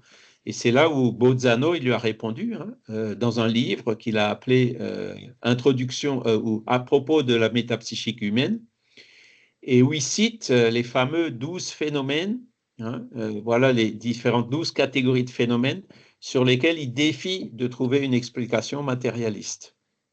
Tu vois. Donc, il avait fait une réponse. Ça, c'était un polémiste, quoi. Bolzano, c'était ça, hein. Il était vraiment très, très fort dans les arguments, les contre-arguments. C'est un petit peu moins mon point fort à moi, mais j'encourage effectivement à le faire, à comparer, OK, à voir quel est le plus logique ou quel est le moins logique. Pareil, après, bon, ben, il y a tous les autres courants spiritualistes qui contredisent le spiritisme. Vous avez le spiritualisme anglais qui dit que, ben non, la réincarnation n'existe pas, on se réincarne qu'une fois sur Terre. Bon, ben, ok, il y a Stevenson qui est venu, il y a plein de, voilà, toutes les réminiscences, il y a quand même plein de phénomènes qui militent dans l'autre sens, tu vois. Ou alors, vous avez la théosophie, hein, qui a été introduite un peu après Kardec par Madame Blavatsky, même si j'ai entendu parler d'une théosophie différente qui existait déjà avant Kardec, hein, dont Kardec parle dans la revue Spirit de 1859, par exemple. Mais là, j'avoue que je ne connais pas trop les enseignements. Mais la théosophie critique aussi la médiumnité en disant que on ne se communique pas avec des esprits, on se communique avec des élémentaux. Hein. Alors, qu'est-ce que c'est que les élémentaux? Quand tu lis les analyses de Delane et tout, il dit ben, les élémentaux, on n'en a pas besoin, nous, puisqu'on a les esprits. Hein. Ouais, l'enfant qui se communique à sa mère, ben, ce n'était pas l'enfant de sa mère, de la mère, c'était un élémental. Quoi. Je ne vois pas comment ça peut mieux consoler la mère. Enfin bref, ça apporte pas grand-chose. Quoi. Hein, Au et sujet au sujet de Madame Blavatsky, je conseille un ouvrage qui a été préfacé par le père François Brune, ah oui. alors c'est un ouvrage de Karl Wickland, qui est très très intéressant, qui regroupe un certain nombre de communications spirites, entre guillemets, enfin de communications médiumniques. C'est Euh, pas 20 ans parmi les morts ou quelque chose comme c'est ça? ça, 30 ans, 30 ans. 30 ans parmi les Ouais, morts. Ouais. absolument. Et Mais donc, celui-là, il est plutôt favorable au spiritisme. Hein. oui, il y a une très longue communication avec Madame Blavatsky qui revient totalement sur ses erreurs, justement. Euh, Ah, ouais, ouais, ouais, ouais, ouais. d'accord. Ok, ouais, Et ouais. moi, j'ai tendance à faire confiance au père Brune lorsqu'il préface un ouvrage. C'est souvent la garantie d'un travail assez sérieux. En plus, c'est aux éditions Exergue et j'aime bien ces éditions. Elles sont assez exigeantes. Ouais. Nous, je pense qu'on a, parce que Weekland, c'est pareil, hein, c'est un livre qui a été édité il y a plus de 100 ans, hein. Ah oui, oui, oui, oui, oui, oui. Donc on doit avoir l'original, quoi. Ouais, ouais. Enfin, Il la y a une, traduction, puisqu'il a été édité d'abord en anglais, me ouais. semble-t-il. Hein. Il y a Il est une traduit de version l'anglais. plus moderne qui est celle de William Schreiber, je crois. C'est à peu près l'équivalent de Carl Wickland, mais c'est dans les années 90, je crois. Donc, et on retombe exactement sur les mêmes, quasiment sur les mêmes types de communication.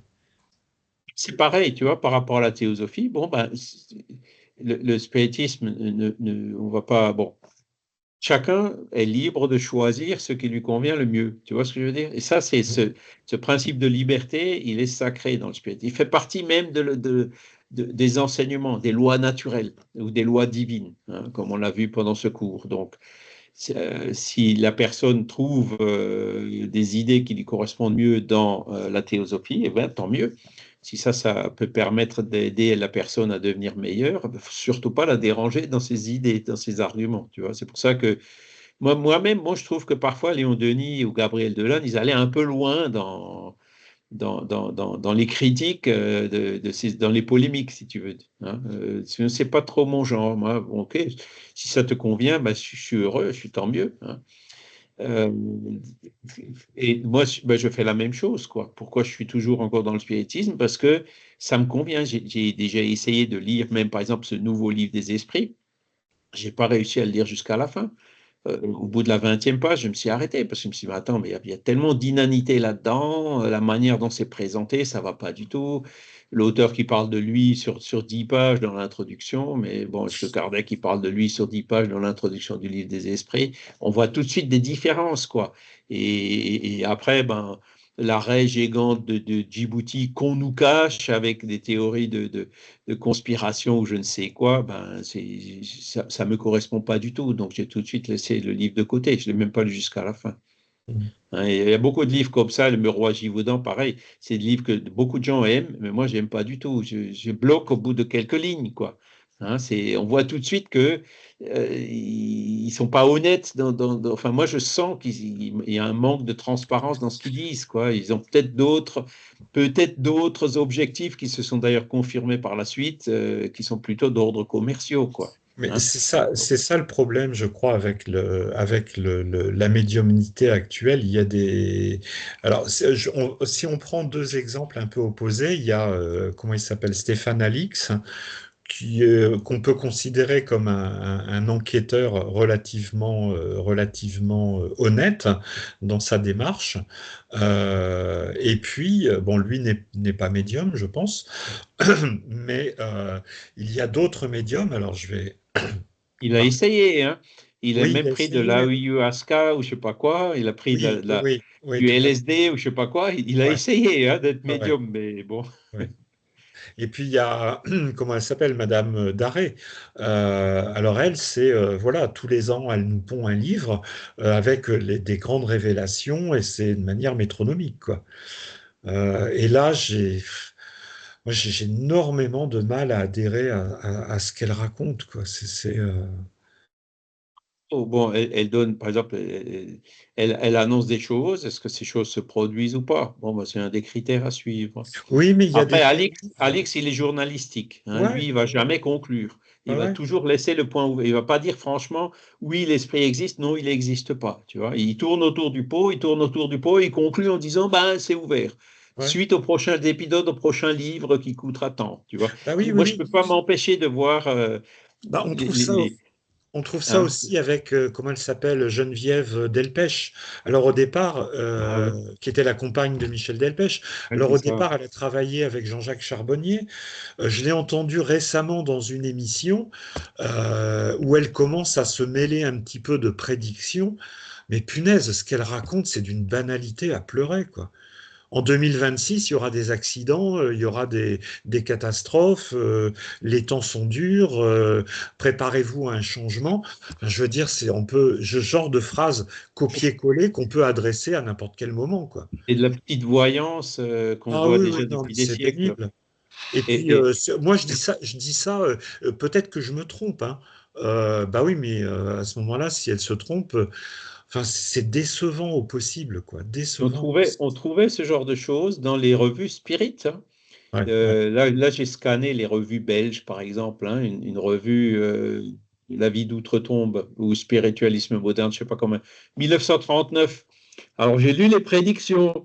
1939 sera Tout une va année bien. calme. Bon, c'est QFD, quoi. C'est pas la peine hein. Donc, c'est pour ça que ce genre de pratique, effectivement, là, je suis assez critique. Hein. Et je vous ai toujours dit, hein, dès qu'il y a l'argent qui s'en mêle, il y a un conflit d'intérêts. L'argent ne combine pas bien avec la spiritualité. La spiritualité, c'est l'oiseau qui s'envole, hein, vers la spiritualité. L'argent l'attrape par les pattes pour le tirer de nouveau vers le sol, hein. L'argent ne fait pas bon ménage avec la spiritualité, hein. Ça, voilà, c'est pour ça que nous, moi, je préfère rester, je paye de ma poche, je paye mon abonnement Internet, je paye mon ordi, je paye mes logiciels, je paye mon truc, je paye mon machin pour faire la charité. Je veux absolument rien en retour. Tu vois. Je préfère l'inverse parce que même Charbonnier, bon, lui, je le compare un peu, tu sais, que le mec avec une grosse hache qui commence à ouvrir un sentier au milieu de la jungle. Donc il tape à mort on est un pays sous-développé spirituellement parlant, pour essayer de convaincre vers la spiritualité. Bon, c'est un peu la brute, mais on est obligé d'avoir des gens comme ça aussi. Il faut bien des brutes en face de brutes.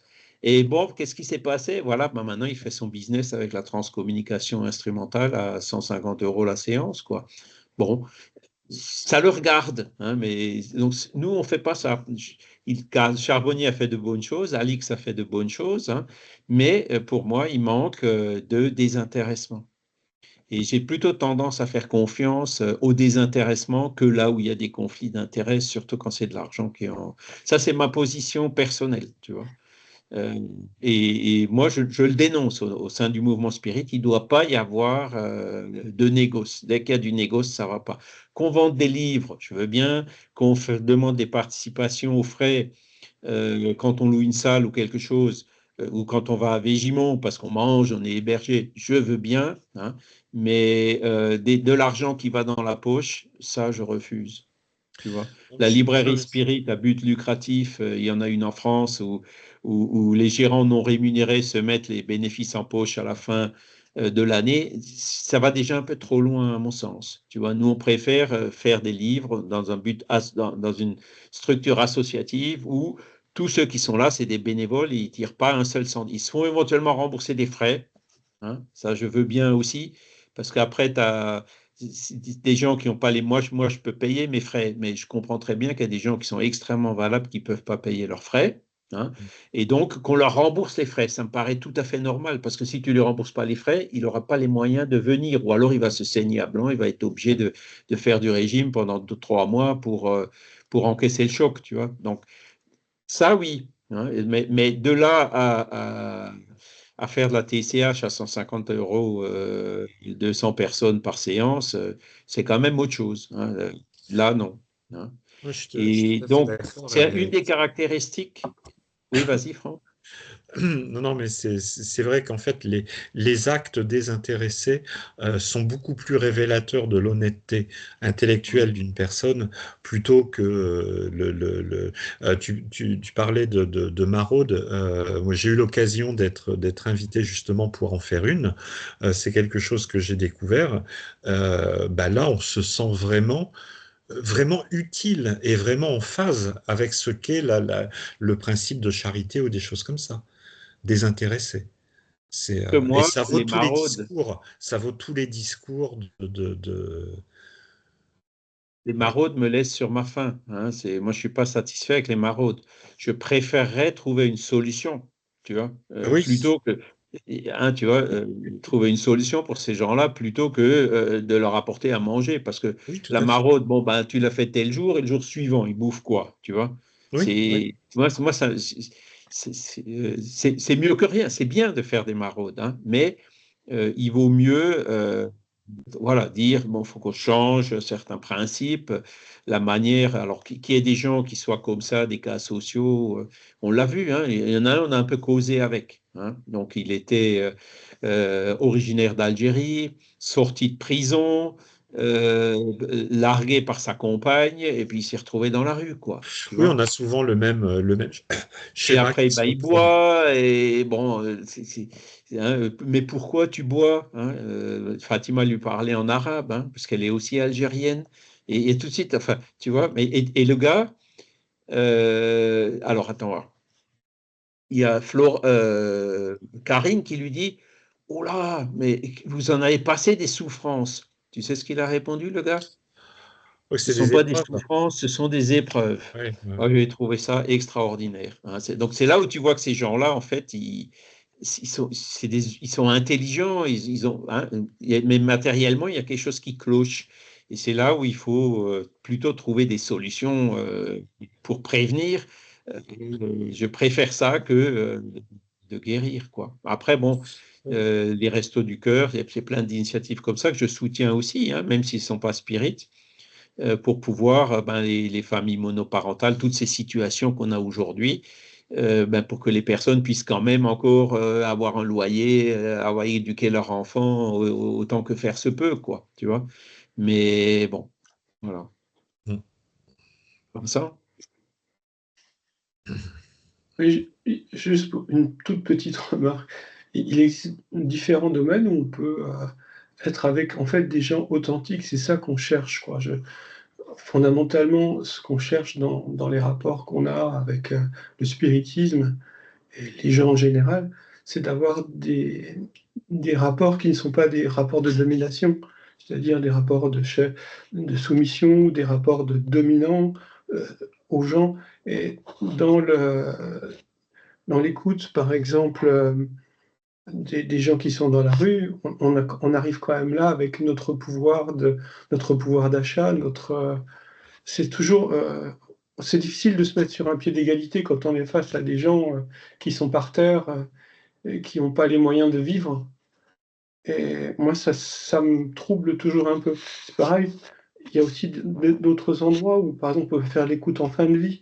Les gens qui vont dans les hôpitaux, quand on va en soins palliatifs, il y a des associations qui permettent de faire de l'écoute en fin de vie. Et on est toujours dans des rapports complexes dans nos sociétés. C'est des rapports qui, par exemple, toi, Charles, tu as été aux manettes, tu as eu des gens sous tes ordres.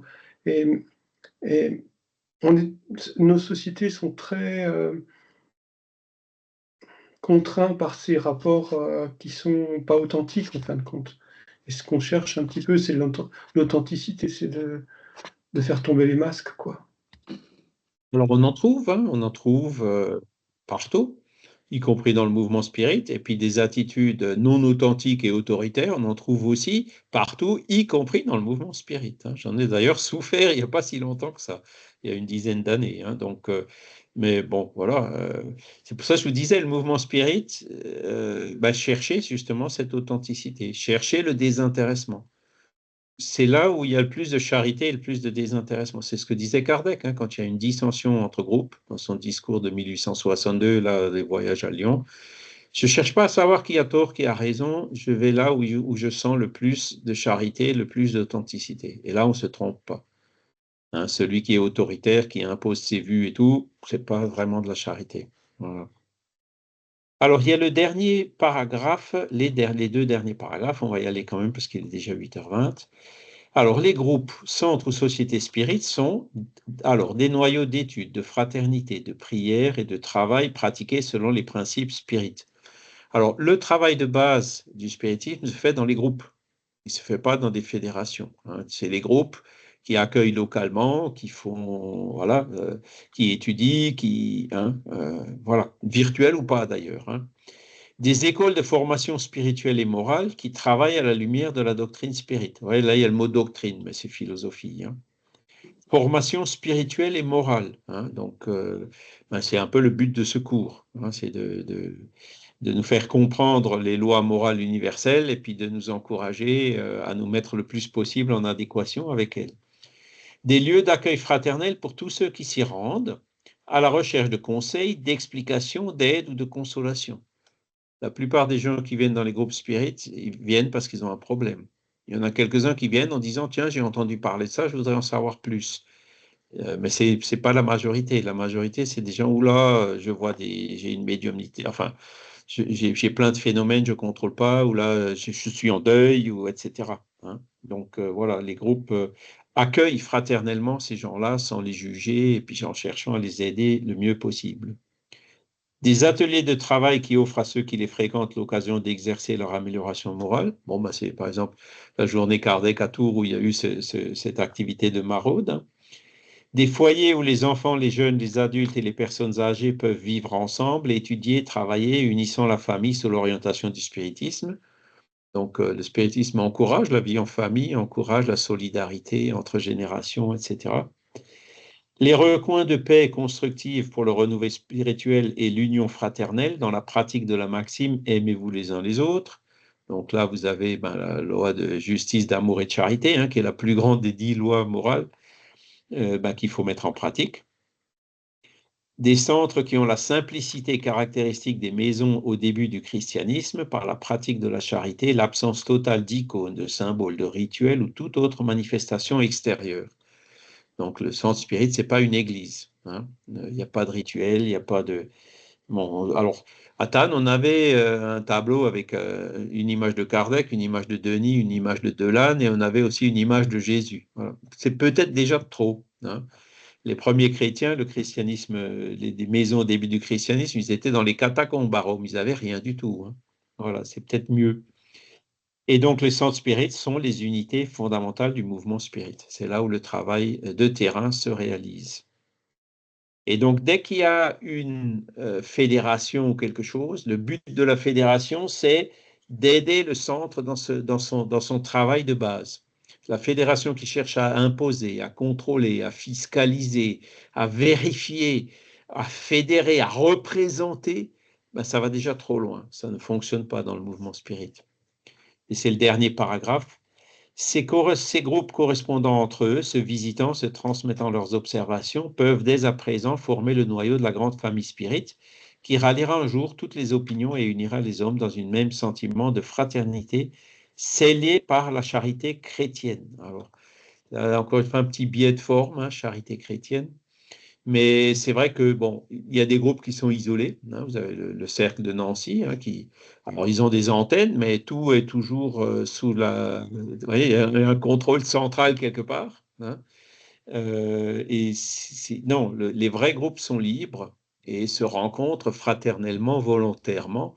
C'est ce que fait le LMSF, hein. Par exemple, on organise une rencontre à Végimont pour échanger des idées, ou les journées Alain Kardec à Tours, ou bientôt il y aura une rencontre à Végimont aussi au niveau international, ce sera en septembre, où vous aurez des groupes de différents pays qui viendront échanger leurs expériences, les succès, les difficultés qu'ils ont eues. Voilà, ça doit fonctionner comme ça, avec une hiérarchie qu'on dit horizontale, hein, chacun sur un pied d'égalité et jamais une hiérarchie verticale, c'est-à-dire une hiérarchie d'hégémonie ou d'autorité. Nous, on est quand on représente, non, ça va trop loin.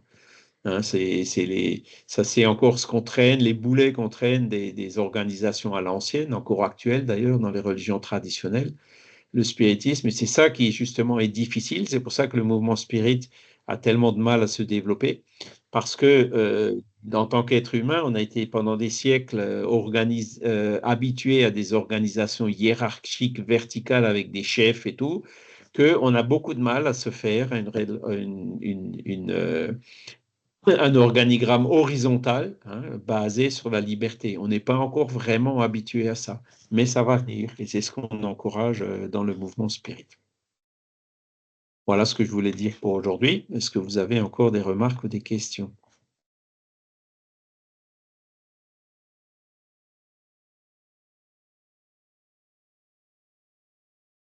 Beaucoup de défis, hein, beaucoup de. C'est pas simple, hein, le mouvement spirit, et c'est ce que je voulais dire. Hein, la philosophie, elle est quand même costaud. Alors, il faut voir Guénon. Bon, Guénon, mais si on s'entend son livre, on parlerait de guénoïsme aujourd'hui. On parlerait plus de spiritisme si Ah, mais ses arguments avaient vraiment porté, tu vois. il y a ce qu'on appelle le guénonisme, hein, mais en fait, sa critique du spiritisme n'est pas, ça rentre dans le cadre d'une relecture. Alors, il n'y a pas que le spiritisme, il y a la théosophie, il y a tout ça. Donc en fait, il va critiquer le spiritisme en tant que grand mouvement qui pour lui est une erreur en fin de compte. Donc voilà, Oui, c'est simplement, encore faut-il qu'il le démontre. Hein. bah, il le démontre. D'une manière assez brillante, mais bon, on peut ne pas, on peut ne pas être pour. Hein. Guénon est tout à fait critiquable. Hein. Donc, mais c'est vrai que moi j'aime bien mettre, enfin sans esprit de polémique, hein, bien évidemment, mais quand on recherche la vérité, je pense qu'il est bon aussi de temps en temps de ne pas ignorer les voix un peu dissidentes qui proposent une autre approche, quitte à remettre en question euh, certaines affirmations. Voilà, quoi. Bon, on en avait déjà un peu parlé la semaine dernière par rapport au sommeil. C'est vrai que ce que dit Alan Kardec par rapport au sommeil, à la lumière des connaissances sur la neurologie et tout ça, c'est compliqué par moment. Hein. C'est compliqué. La neurologie, elle parle donc de l'observation du sommeil au niveau de ce Ah qu'elle oui. peut Oui. mesurer sur le corps physique, hein. Mais elle ne remet pas en cause que dans ces moments-là, il y a une émancipation de l'âme, puisqu'elle ne tient pas compte de l'âme, hein, tu vois. Ah, Donc, elle arrête. C'est pour ça que le spiritisme, toutes ces recherches médicales au niveau du corps physique, le spiritisme les encourage. Le spiritisme n'a peur de rien, tu vois. Et au pire, on peut démontrer que le spiritisme est faux sur quelque chose. Mais dans ce cas-là, le spiritisme, c'est déjà prévu à la base. Il va suivre, il va s'adapter en fonction de ce qui a été démontré comme étant faux. Donc le spiritisme, il n'a rien à craindre de rien ou de personne, tu vois. Oui, mais comme le disait très justement Vincent, est-ce que ça restera simplement au niveau de l'oral, c'est-à-dire au niveau de la parole, ou est-ce que ça pourrait être, est-ce que les textes, entre guillemets, pourront être corrigés, quoi, du moins avoir des éditions critiques du livre des esprits, par exemple? On peut, ouais, on peut. Mais je te dis, les tentatives qui ont été faites par celui que j'ai cité, c'est un flop. Hein, Ah oui, voilà, oui, mais le mes cercle. idées personnelles à la place du livre des esprits. Ah Bon, oui. Non, non, non, là, ça passe pas. il s'agit pas Voilà. du nouveau livre des esprits du tout. C'est-à-dire ce qu'on appelle une édition critique, c'est-à-dire on reprend les textes et puis on apporte des commentaires qui proposent peut-être un éclairage différent. Voilà. Euh, Mm. je sais pas Si, ce tout qui, à fait. oui, Il y Ouais, a par exemple, je ne sais pas si tu as vu le livre de Michael Ponsardin déjà, là, oui, oui, où il j'aime bien. met. Alors, J'aime comment il bien s'appelle? expliquer Comprendre le spirit. Expliquer expliquer. Oui, le oui, oui. dernier qu'il a écrit. Il est Donc, très il bien. est très critique vis-à-vis de certains livres de Chico Xavier, par Ah exemple. bah oui, oui, la FEB, elle en prend plein les dents, hein. Ben, voilà. Donc, euh, alors, c'est peut-être des critiques internes au mouvement spirit, mais disons, ça correspond plus comment dire, un biais qui a été constaté dans le mouvement spirit. Donc, ça aussi, c'est un sujet qui fait partie la biais, par exemple, où le spiritisme au Brésil, c'est religiosifié. Mm, mm. Le spiritisme au Brésil, c'est pratiqué comme une religion. Hein. Les Je gens crois qu'il y vont à a, Grand Spirit comme s'ils allaient à la messe, tu ouais, vois. je crois il y a Vincent qui voulait intervenir, je pense. ouais, j'ai juste une petite remarque à faire. Est-ce qu'il ne serait pas plus intéressant d'ouvrir un petit peu les choses, c'est-à-dire euh, de faire un cours de spiritualité en utilisant, par exemple, plusieurs ouvrages et pas uniquement le livre des esprits, par exemple?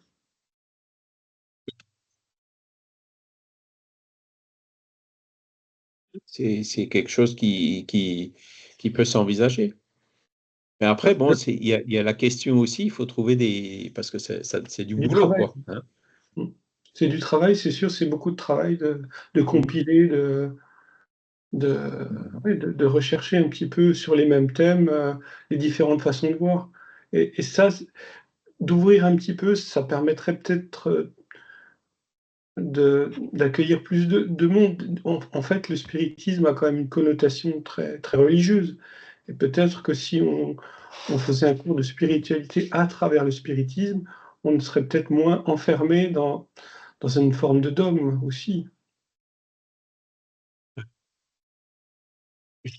Oui, alors là, il y a eu beaucoup de tentatives qui ont été comme le mot spiritisme est chargé par toutes les choses qui ont été greffées euh, à- dans le temps de façon impropre, je dirais.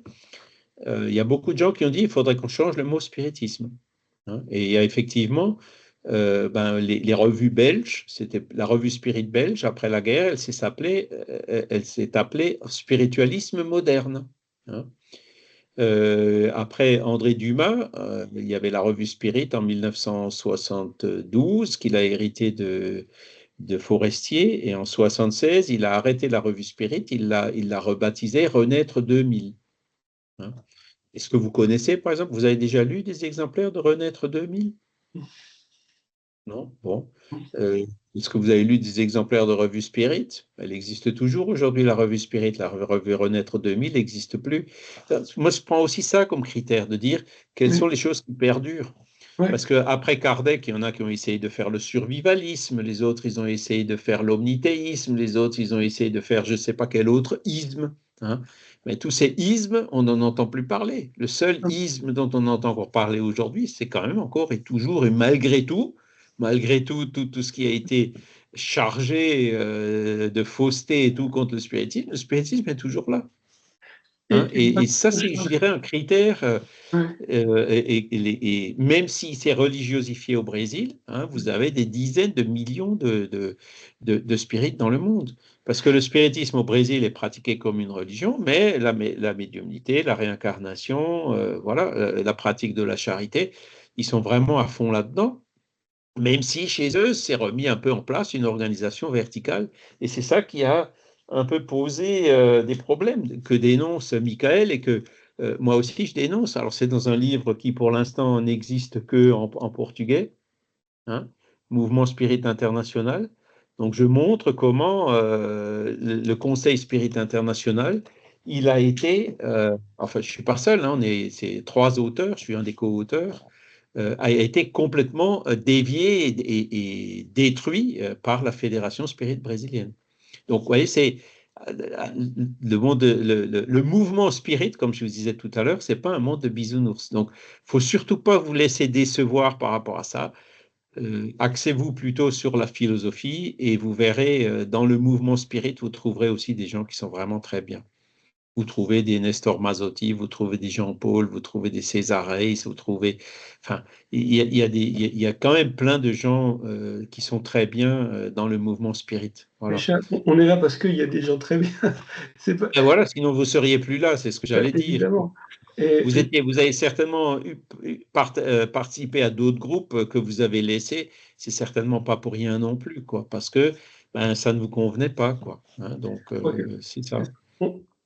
tous, autant qu'on est, on fait ce que font beaucoup de gens qui pratiquent, qui sont en recherche de spiritualité, en fait. On Mhm. papillonne, c'est-à-dire qu'on va voir de côté du bouddhisme, on va voir du côté même d'une personne, par exemple, qui a écrit, Vicente Guilherme, qui a écrit Les lois Oui. spirituelles. On va voir plein de choses différentes. On papillonne tous, je crois, autant qu'on est. Et, Mhm. dans la mesure du temps qu'on a, hein, parce que c'est vrai que moi je travaille et donc j'ai pas encore beaucoup de temps. Mais c'est, je veux dire, le fait de papillonner, ça permet d'avoir une forme d'ouverture. Et c'est vrai que ce qu'on fait, hein, c'est un peu systématique et répétitif. En même temps, c'est peut-être nécessaire, hein, je ne dis pas que c'est pas nécessaire. Le Simplement, spiritisme ne condamne pas ce que tu appelles le papillonnage, quoi. Mais il donne un critère pour pas se perdre complètement, non. Parce qu'aujourd'hui, vous avez dans le New Age, vous pouvez passer votre vie. Hein. Il y a vous allez dans les rayons ésotériques des grandes librairies, il y en a plein, plein, plein, plein, plein. Mais bon, après, pour se faire une opinion, hein, je crois que le côté désintéressement dont je parlais tout à l'heure, c'est quand même un des aspects fondamentaux. Et le côté aussi, euh, peut-être même encore plus fondamental que disait Kardec, allez là où vous trouverez le plus de charité. Et la charité, qu'est-ce que c'est? C'est le BIP. Bienveillance, indulgence, pardon. Donc, dès qu'il y a de l'imposition, dès qu'il y a des critiques trop acerbes, il y a quelque chose qui ne va pas. Il manque de bienveillance, il manque d'indulgence. Et moi, personnellement, ben, c'est pareil. Hein. Alors, je ne travaille plus, mais malgré ça, le temps, il est aussi limité. Hein. Il n'y a que 24 heures par jour. On subit malheureusement ce temps linéaire dans notre incarnation, avec les besoins physiologiques et tout.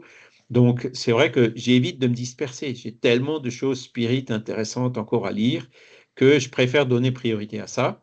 Mais c'est mon choix personnel. Hein. Je vais pas... Et d'ailleurs, en ce moment, je lis le grand manuel de la parapsychologie qui vient d'être publié par l'Institut métapsychique international. Et donc, parce que la métapsychique, c'est quelque part quelque chose qui est sorti de ce mouvement spirit. Hein. C'est-à-dire, vous avez les recherches psychiques, les Crookes, tous ces instituts, l'Institut métapsychique international, la Société d'études psychiques de Londres, des instituts qui existent encore toujours aujourd'hui, RIN et tout ça, perception extrasensorielle, psy-kappa, psy-theta, psy et autre chose. C'est très intéressant à lire. Hein, mais chaque fois que je le lis, je sens qu'il y a toujours une gêne par rapport aux auteurs vis-à-vis de partir d'un paradigme, hein, puisque quand l'épistémologie dit bien, Thomas Kuhn par exemple, la science doit fonctionner sur un paradigme, un modèle. Voilà mon modèle. Hein, et c'est là-dessus que je réfléchis. Donc il y a les principes fondamentaux, il y a les principes auxiliaires qui vont orienter les axes de recherche. Hein. Ben, le paradigme actuel de la science et de la parapsychologie est quand même matérialiste. Hein. Et je vois beaucoup de recherches parapsychologiques qui vont dans des directions où je dis tout de suite, je dis attends, stop, là, bon, il peut y aller, mais moi, par rapport à mon paradigme spiritualiste, je n'irai jamais perdre du temps à aller faire des recherches dans cette direction parce que selon mon paradigme spiritualiste, ça ira pas très loin. Tu vois ce que je veux dire? Alors, il y a toujours du pour et du contre, mais en fait, la parapsychologie, ils vont un peu dans tous les sens. Ils se dispersent et ils sont encore à se demander si une table, elle peut vraiment bouger ou danser, tu vois. Hein. Alors c'est vrai qu'à l'époque de Kardec, Kardec il disait, bah, vous pouvez aller où vous voulez, vous avez des centaines de personnes, de groupes familiaux qui font bouger des tables, donc il suffit d'y aller, vous y allez, vous regardez, et puis ça y est, quoi. Hein. Mais aujourd'hui, non, ils en sont. Alors, on n'est plus dans la même situation. Il y a encore des tables qui bougent, mais c'est dans des réunions confidentielles et moins ouvertes à l'extérieur. Et donc, ces parapsychologues ont encore un doute légitime de dire est-ce que les tables bougent vraiment? Mais Kardec s'est pas arrêté là, il est allé beaucoup plus loin, il est allé en tirer toutes les conséquences, l'existence de l'âme, les lois morales, etc., jusqu'à la philosophie spirit. Hein. Et si Kardec s'était arrêté à dire attends, je vais d'abord démontrer scientifiquement que la table bouge, il serait encore en train d'essayer de le démontrer aujourd'hui. Tu vois, on n'aurait pas le spiritisme tel qu'il est. Et le fait d'être allé plus loin, hein, d'avoir vu toutes les conséquences, d'avoir ce paradigme spiritualiste, ou je dirais même plus paradigme spirit, mais ça permet quand même, on voit qu'il y a toute une cohérence dans tout ce qui découle de ce phénomène. Hein. On peut avoir une approche, comment il appelait ça l'autre jour, le philosophe, cohérentiste. Voilà, l'approche cohérentiste. Mais parce qu'aujourd'hui, il y a tellement de blocages, tellement de freins, les parapsychologues qui cherchent justement à casser ces blocages et qui font des efforts incroyables, ils s'imposent des protocoles qui sont beaucoup plus rigoureux que n'importe quel protocole qui existe dans n'importe quel autre domaine scientifique. Et malgré ça, ils sont constamment bombardés par les sceptiques matérialistes, quoi. Plus que nous. Nous, comme on est spiritualiste ou même spirit, on nous considère comme des fous, donc on nous fiche la paix pour l'instant, quoi. Mais les parapsychologues, eux, ils sont un peu entre deux, ils se prennent beaucoup plus de coups que nous. Hein, c'est ce qui découle un peu de... Par contre, bon, il y a par exemple un livre, j'espère que je vais le trouver rapidement. Voilà, celui-là, je ne sais pas, je voulais peut-être montrer l'autre jour. Je vais écrire un petit résumé pour la revue Spirit. Donc Renaud Évrard, donc lui, il est enfin, il est métapsychiste, puis il est psychologue. Hein. Expérience de mort imminente. Voilà. Mm. J'ai jamais vu un bouquin aussi détaillé qui explique les différentes phases, les différents cas, les classifications, les différentes hypothèses, les explications physiologiques et autres sur les expériences de mort imminente que celui-là. Hein, c'est vraiment fantastique. Ouais. Il y a vraiment tout. Charles, Hein. il y a un ouvrage qui est, alors bon, c'est un peu orienté, mais je ne sais pas si tu connais le docteur Patrick Tellier, qui a été médecin responsable du bureau des constatations à Lourdes pendant plus de Oui. 15 ans. Donc, il a écrit un ouvrage là, qui est sorti cette année sur les expériences de mort imminente. Alors, je n'ai pas lu le livre, mais j'ai vu une interview qu'il a donnée qui est disponible sur YouTube, qui est assez récente. C'est très, très intéressant alors ça recoupe totalement ce que tu viens de dire, d'avoir un médecin rigoureux. Donc dans le paradigme scientifique, hein, c'est-à-dire la médecine repose sur le tangible, l'analysable, les choses comme ça, qui va avoir un discours extrêmement critique justement sur cette exigence, sur ces exigences qui ne tiennent pas compte finalement de la réalité humaine dans son côté subjectif. Il va dire par exemple, on n'arrivera jamais à prouver la réalité des IMI ou des NDE parce que ce sont des témoignages humains. On ne va alors son interlocuteur lui dit oui mais est-ce qu'on a fait à ce moment-là un dosage au niveau sanguin des neurotransmetteurs, enfin c'est un peu ridicule d'ailleurs les arguments, comme si finalement dans ces moments-là l'important, c'était de savoir si le patient il était sujet à un trouble métabolique ou pas. Le temps de faire ça, il serait mort. Hein. Donc, et je trouve que son discours, il est très intéressant à ce médecin, parce qu'il pointe justement un peu l'absurdité de toutes ces exigences. C'est ça, parce que Euh, après, bon, ben, si tu fais plus confiance au témoignage humain, et oui, tu fais confiance à quoi? Tu vois, et voilà. et moi, je pense que ça va même un peu plus loin, en ce sens que toutes les conditions que parfois ces protocoles imposent font de sorte que le phénomène n'est plus possible. ne puisse plus se produire, tu vois. Et ce que j'ai trouvé intéressant dans la parapsychologie, c'est que maintenant, ils se sont rendus compte de plusieurs phénomènes. Par exemple, l'influence de l'expérimentateur, du chercheur, sur le phénomène proprement dit. Les spirites, ils disaient toujours, ils le disent depuis le début. Hein, c'est ce que la parapsychologie ne tient pas encore compte aujourd'hui, c'est que il y a l'influence de l'expérimentateur, il y a l'influence du médium, mais il y a aussi l'influence des esprits. Ils ne tiennent pas compte du monde des esprits, tu vois. Mais nous, en tant que spirit, on sait très bien que selon les intentions de l'expérimentateur, les esprits viendront ou ils viendront pas, tu vois. Et ça, ils n'en tiennent pas compte. Alors, ils se rendent bien compte que, ah bah tiens, tel expérimentateur, il y croit, il a de meilleurs résultats que tel autre expérimentateur qui y croit pas et qui n'arrive pas à répéter les expériences du premier qui y croit, tu vois. Donc, il rentre vraiment maintenant dans des considérations assez profondes. Mais Renaud Évrard, il dit clairement dans son livre, il faudra que je retrouve le passage, moi, je ne suis pas du tout du genre à affirmer que les esprits existent, tu vois.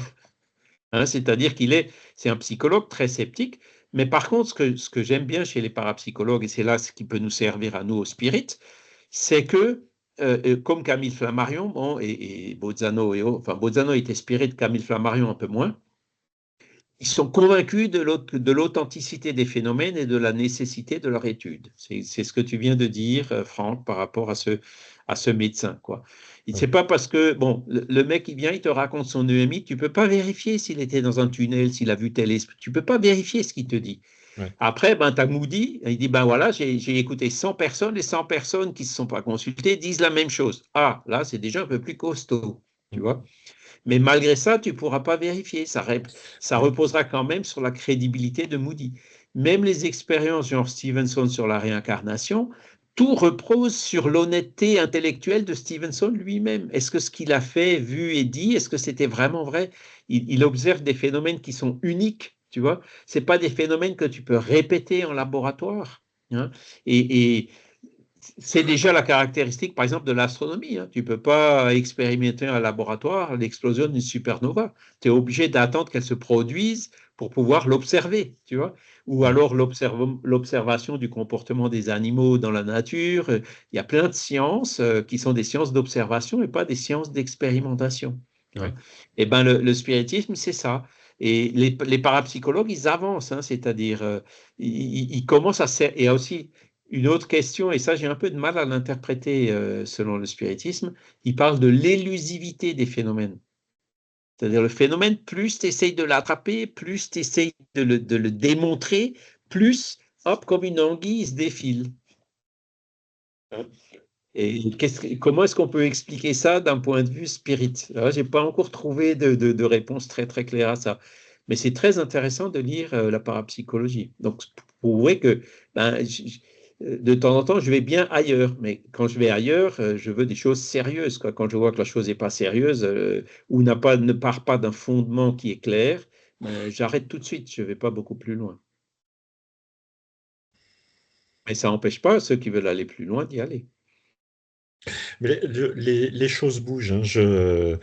En t'écoutant, je regardais rapidement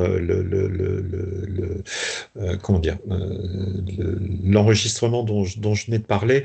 En plus, c'est organisé. Alors bon, certes, hein, docteur Patrick Tellier, il est chrétien, catholique, voilà. Bon, mais au-delà de ça, c'est une interview qui dure à peu près de 40 minutes, je crois, organisée par un magazine chrétien, Famille chrétienne, et c'est très très intéressant de voir ce médecin qui va parler librement. Bon, il est à la retraite hein, maintenant, donc. Il n'est plus soumis à l'ordre des Voilà, médecins. exactement. Il a Ça, plus. c'est un point important.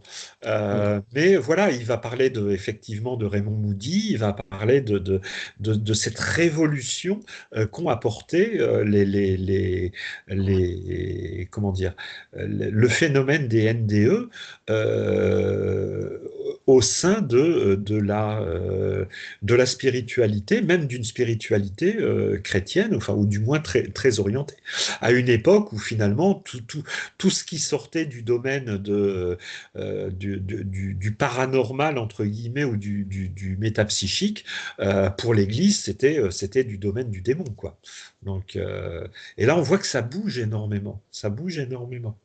J'ai partagé sur mon site Facebook cette interview là du professeur Jacques Besson. Je vous conseille aussi de la lire. Donc lui aussi, il est un peu, on voit bien qu'il n'est pas catholique, mais il est suisse, hein. Et c'est très intéressant. J'ai bien aimé euh, ces analyses. Donc lui, il montre bien justement ces blocages qu'on peut trouver par rapport à la parapsychologie. Et qu'est-ce que j'ai vu aussi? Ben, le fameux livre Dieu, la science, l'épreuve, hein, Olivier Bonacieux et Pierre-Yves Bolloré. Donc eux aussi, ils ont un petit biais catholique, hein, mais leur étude, la première partie de leur livre, elle est vraiment remarquable. Donc ça, tu vois, c'est pas parce qu'ils sont catholiques que j'ai pas lu le livre. Pourquoi? Parce que ils partent d'une base saine avec des arguments sains, tu vois. La deuxième partie du livre, où ils cherchent à justifier l'existence de Dieu par l'existence des miracles, là, c'était beaucoup plus difficile, hein. Je l'ai lu, mais j'ai dit, bon, ben, je préfère l'approche de Kardec, hein, qui dit que les miracles n'existent pas. La grandeur de Dieu se prouve par l'application des lois de la nature et non pas par leur suspension, tu vois. Ouais. J'ai- Mais bon, après, ça fait rien. L'histoire des Hébreux est quand même impressionnante, telle qu'il la raconte, hein. C'est vrai qu'on peut se poser des questions, mais Ouais. comment ça se fait, hein? Ouais, mais en ce qui concerne les miracles et tout, j'ai tendance à dire enfin, à répéter entre guillemets, ce qu'écrivait Maïmonide dans son livre des Égarés. Bien malheureux est celui qui fonde sa foi sur les miracles, quoi. Ouais. C'est, Ben, Kardec, au moins, il est clair. Les miracles ouais, n'existent ouais, pas. Les ouais. miracles d'aujourd'hui, c'est la science de demain, hein. Mm, mm, Ça c'est un discours que j'aime bien, mm. hein. Une exception aux lois de la nature, hein, sur le critère de qui, pour favoriser qui, hein, non, ça va pas. Dieu, c'est incompatible avec la notion d'un Dieu juste et équitable, Ah hein. oui, oui, mais Et parfait. Si tu es Maïmonide parfait, tu quand n'as pas même besoin de dit faire ça. d'exception. Et Maïmonide, c'est une référence, hein, dans le judaïsme, va même jusqu'à dire que la traversée de la mer Rouge et tout, faut pas prendre ça au pied de la lettre, hein, pas du tout. Donc, c'est un autre sens, quoi. D'ailleurs, la mer n'était pas fondue en deux, elle était fondue en 12 parties pour les 12 tribus d'Israël, déjà au départ, hein. Donc, C'était à quelle époque, ça? Maïmonide, c'est 3500 ans en arrière, hein, je crois. oui, oui, oui, mais Maïmonide, c'est comme Rachi. Alors Rachi, au XIe siècle en France, à Troyes. Maïmonide, c'est un peu plus tard, au XIIIe siècle, je crois, en Espagne. Donc c'était un Qu'après, tu grand, sais, grand il y a le maître de la déluge, Torah. l'arche de Noé, tout ça. Voilà. Aujourd'hui, on a quelques explications possibles, hein. C'est Ah ben, que on retrouve ça dans avec le la montée du niveau texte. des mers, que le niveau de la mer Méditerranée était au moins 40 mètres plus bas qu'aujourd'hui. C'est pour ça qu'à Cassis, là, tu as une grotte dont la seule entrée est 40 mètres sous la mer, dans laquelle il y a des peintures rupestres. Donc ça veut dire qu'il y a 20 000 ans, la Méditerranée était 40 mètres plus bas. Mhm. Et l'Atlantique, en montant, ben, à un moment donné, il a commencé à déborder par Gibraltar. Et Ouais, donc, la mer Méditerranée, elle a monté de 40 mètres en quelques années, quoi. ouais. Donc, il y a des phénomènes aujourd'hui qui permettent d'expliquer certaines de ces histoires qu'on peut trouver dans ces anciens documents, quoi. Mais tu sais, là, je suis en train de lire alors c'est un pavé, hein, c'est l'histoire du peuple juif, hein, l'histoire des Juifs, d'Heinrich Graetz. C'est en 3 volumes. Alors le troisième volume est encore plus grand. Donc il va parler des temps bibliques, enfin de toute l'histoire du peuple hébreu, du peuple d'Israël, jusqu'à la fin du 19e siècle, parce que c'est un auteur qui est mort à la fin du 19e siècle, juste avant, juste avant l'affaire Dreyfus, justement, qui a été le facteur déclenchant sur comment dire, le créateur du sionisme. Attends, j'ai un trou de mémoire, je me souviens plus de son nom. Théodore Herzl, voilà. Donc, à aucun moment, il ne va parler des miracles dans la Bible. Donc, il va analyser en fait tous ces récits comme étant soit des allégories, soit des signes, mais qui ne sont pas des signes tangibles. C'est très très intéressant.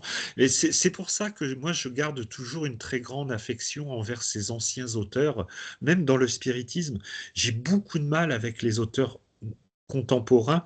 Je pense que la pensée de Kardec, Léon Denis, Delane, Chevreuil, tous ces gens-là, Flammarion, était beaucoup plus élaborée que maintenant. Enfin, je Ouais, sais pas. c'est sûr. Après, c'est un avis Oh, personnel, hein. on trouve encore des choses sérieuses aujourd'hui, quoi, Oui, mais ouais, il faut piocher un peu, quoi.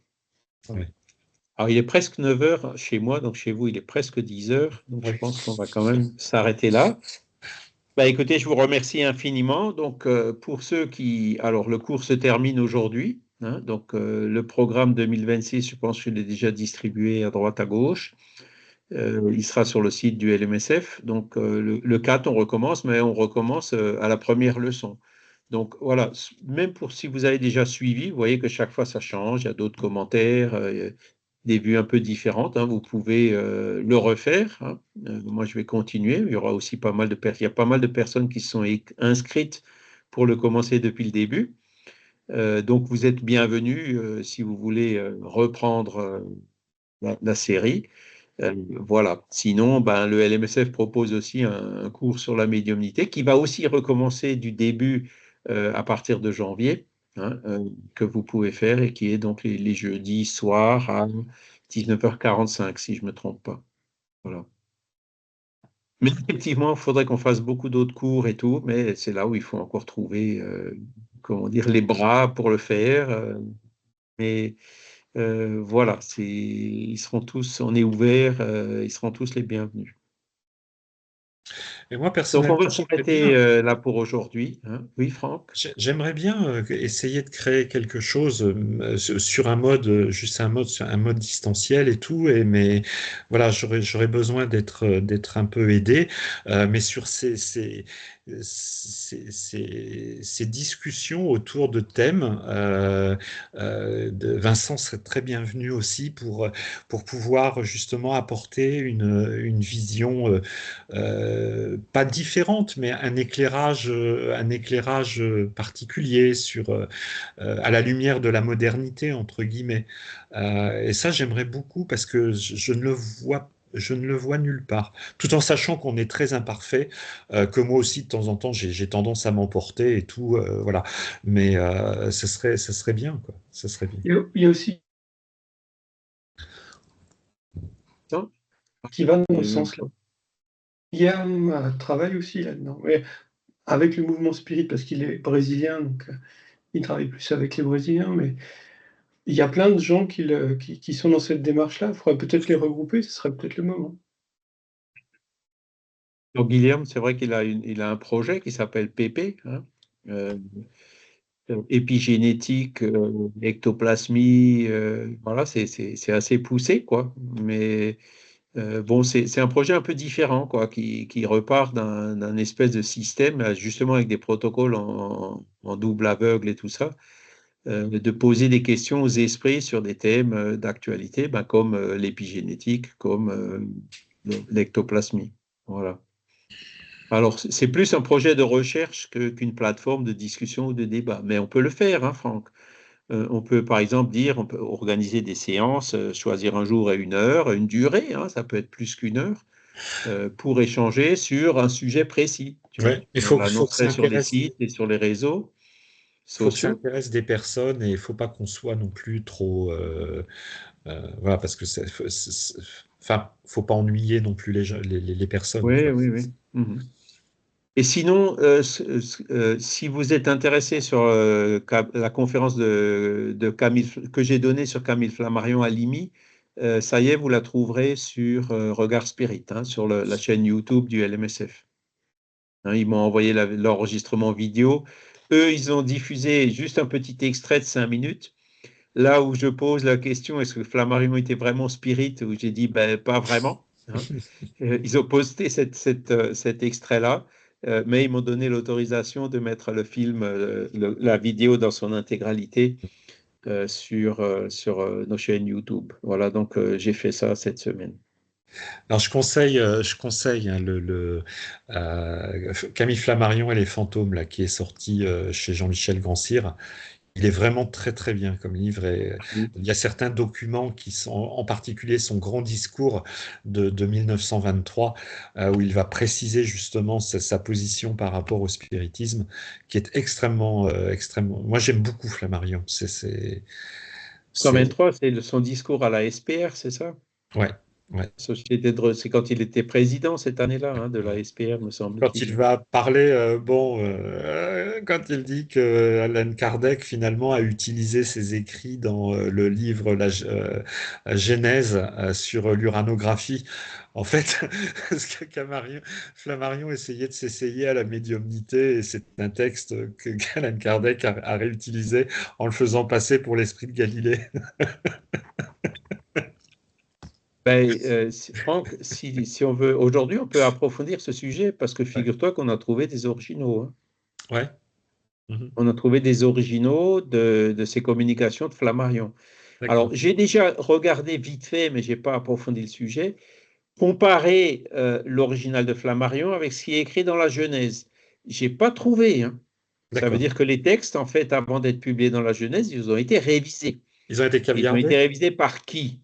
Ah, Kardec, il n'a certainement pas révisé les textes et il les a certainement pas publiés sans demander l'opinion de Camille Flammarion lui-même. Donc, ils ont dû échanger sur le sujet quand même, tu vois.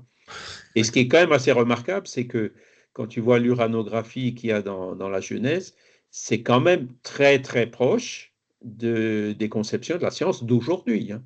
Et donc, bon, d'autant plus de la science de l'époque. Donc, moi, ça m'étonne un peu, alors il ne le dit pas, Flammarion, qui se soit pas vu pour mettre ces textes au point. Tu vois. Ah, mais c'est une analyse à faire. Hein. On a au moins une vingtaine, peut-être même plus, d'originaux de ces communications de Flammarion qu'il a reçues à la Société parisienne d'études spirites, où il a signé Flammarion des communications signées l'esprit de Galilée. Donc c'est bien des communications que le médium Flammarion a reçues par psychographie. Ouais. Voilà. Donc, bon, bah, voilà. Alors, Flammarion, bon, il avait ce doute légitime hein, pendant toute sa vie. Il a néanmoins énormément contribué au spiritisme en collectant des centaines et des centaines de faits hein, qu'on trouve dans ses derniers livres, hein, La mort et son mystère en 3 tomes, Les maisons hantées, L'inconnu et les problèmes psychiques et les forces naturelles inconnues, entre autres. Hein. Mais il est resté avec ce doute jusqu'à la fin, d'accord? Sauf que, bon, aujourd'hui, alors c'est pareil, il s'est communiqué 2, 3 fois dans des groupes médiumniques, et une des premières choses qu'il a dites, ne doutez pas comme j'ai douté. Voilà, donc, bon, chacun en tire les conséquences, quoi. C'est l'avenir qui le dira, c'est toujours pareil. D'accord. Voilà. Merci. Écoutez, je vous propose qu'on s'arrête là. Je vous souhaite, on va déjà remercier les bons esprits qui étaient avec nous aujourd'hui hein, pour ces échanges qui sont très enrichissants et que nous puissions continuer sur cette voie pour qu'enfin l'humanité puisse s'ouvrir à un peu plus de spiritualité et puisse construire petit à petit un monde de paix et de fraternité. Voilà, merci à tous. Excellent dimanche, excellente semaine, excellente fête de fin d'année hein, et joyeux Noël et bonne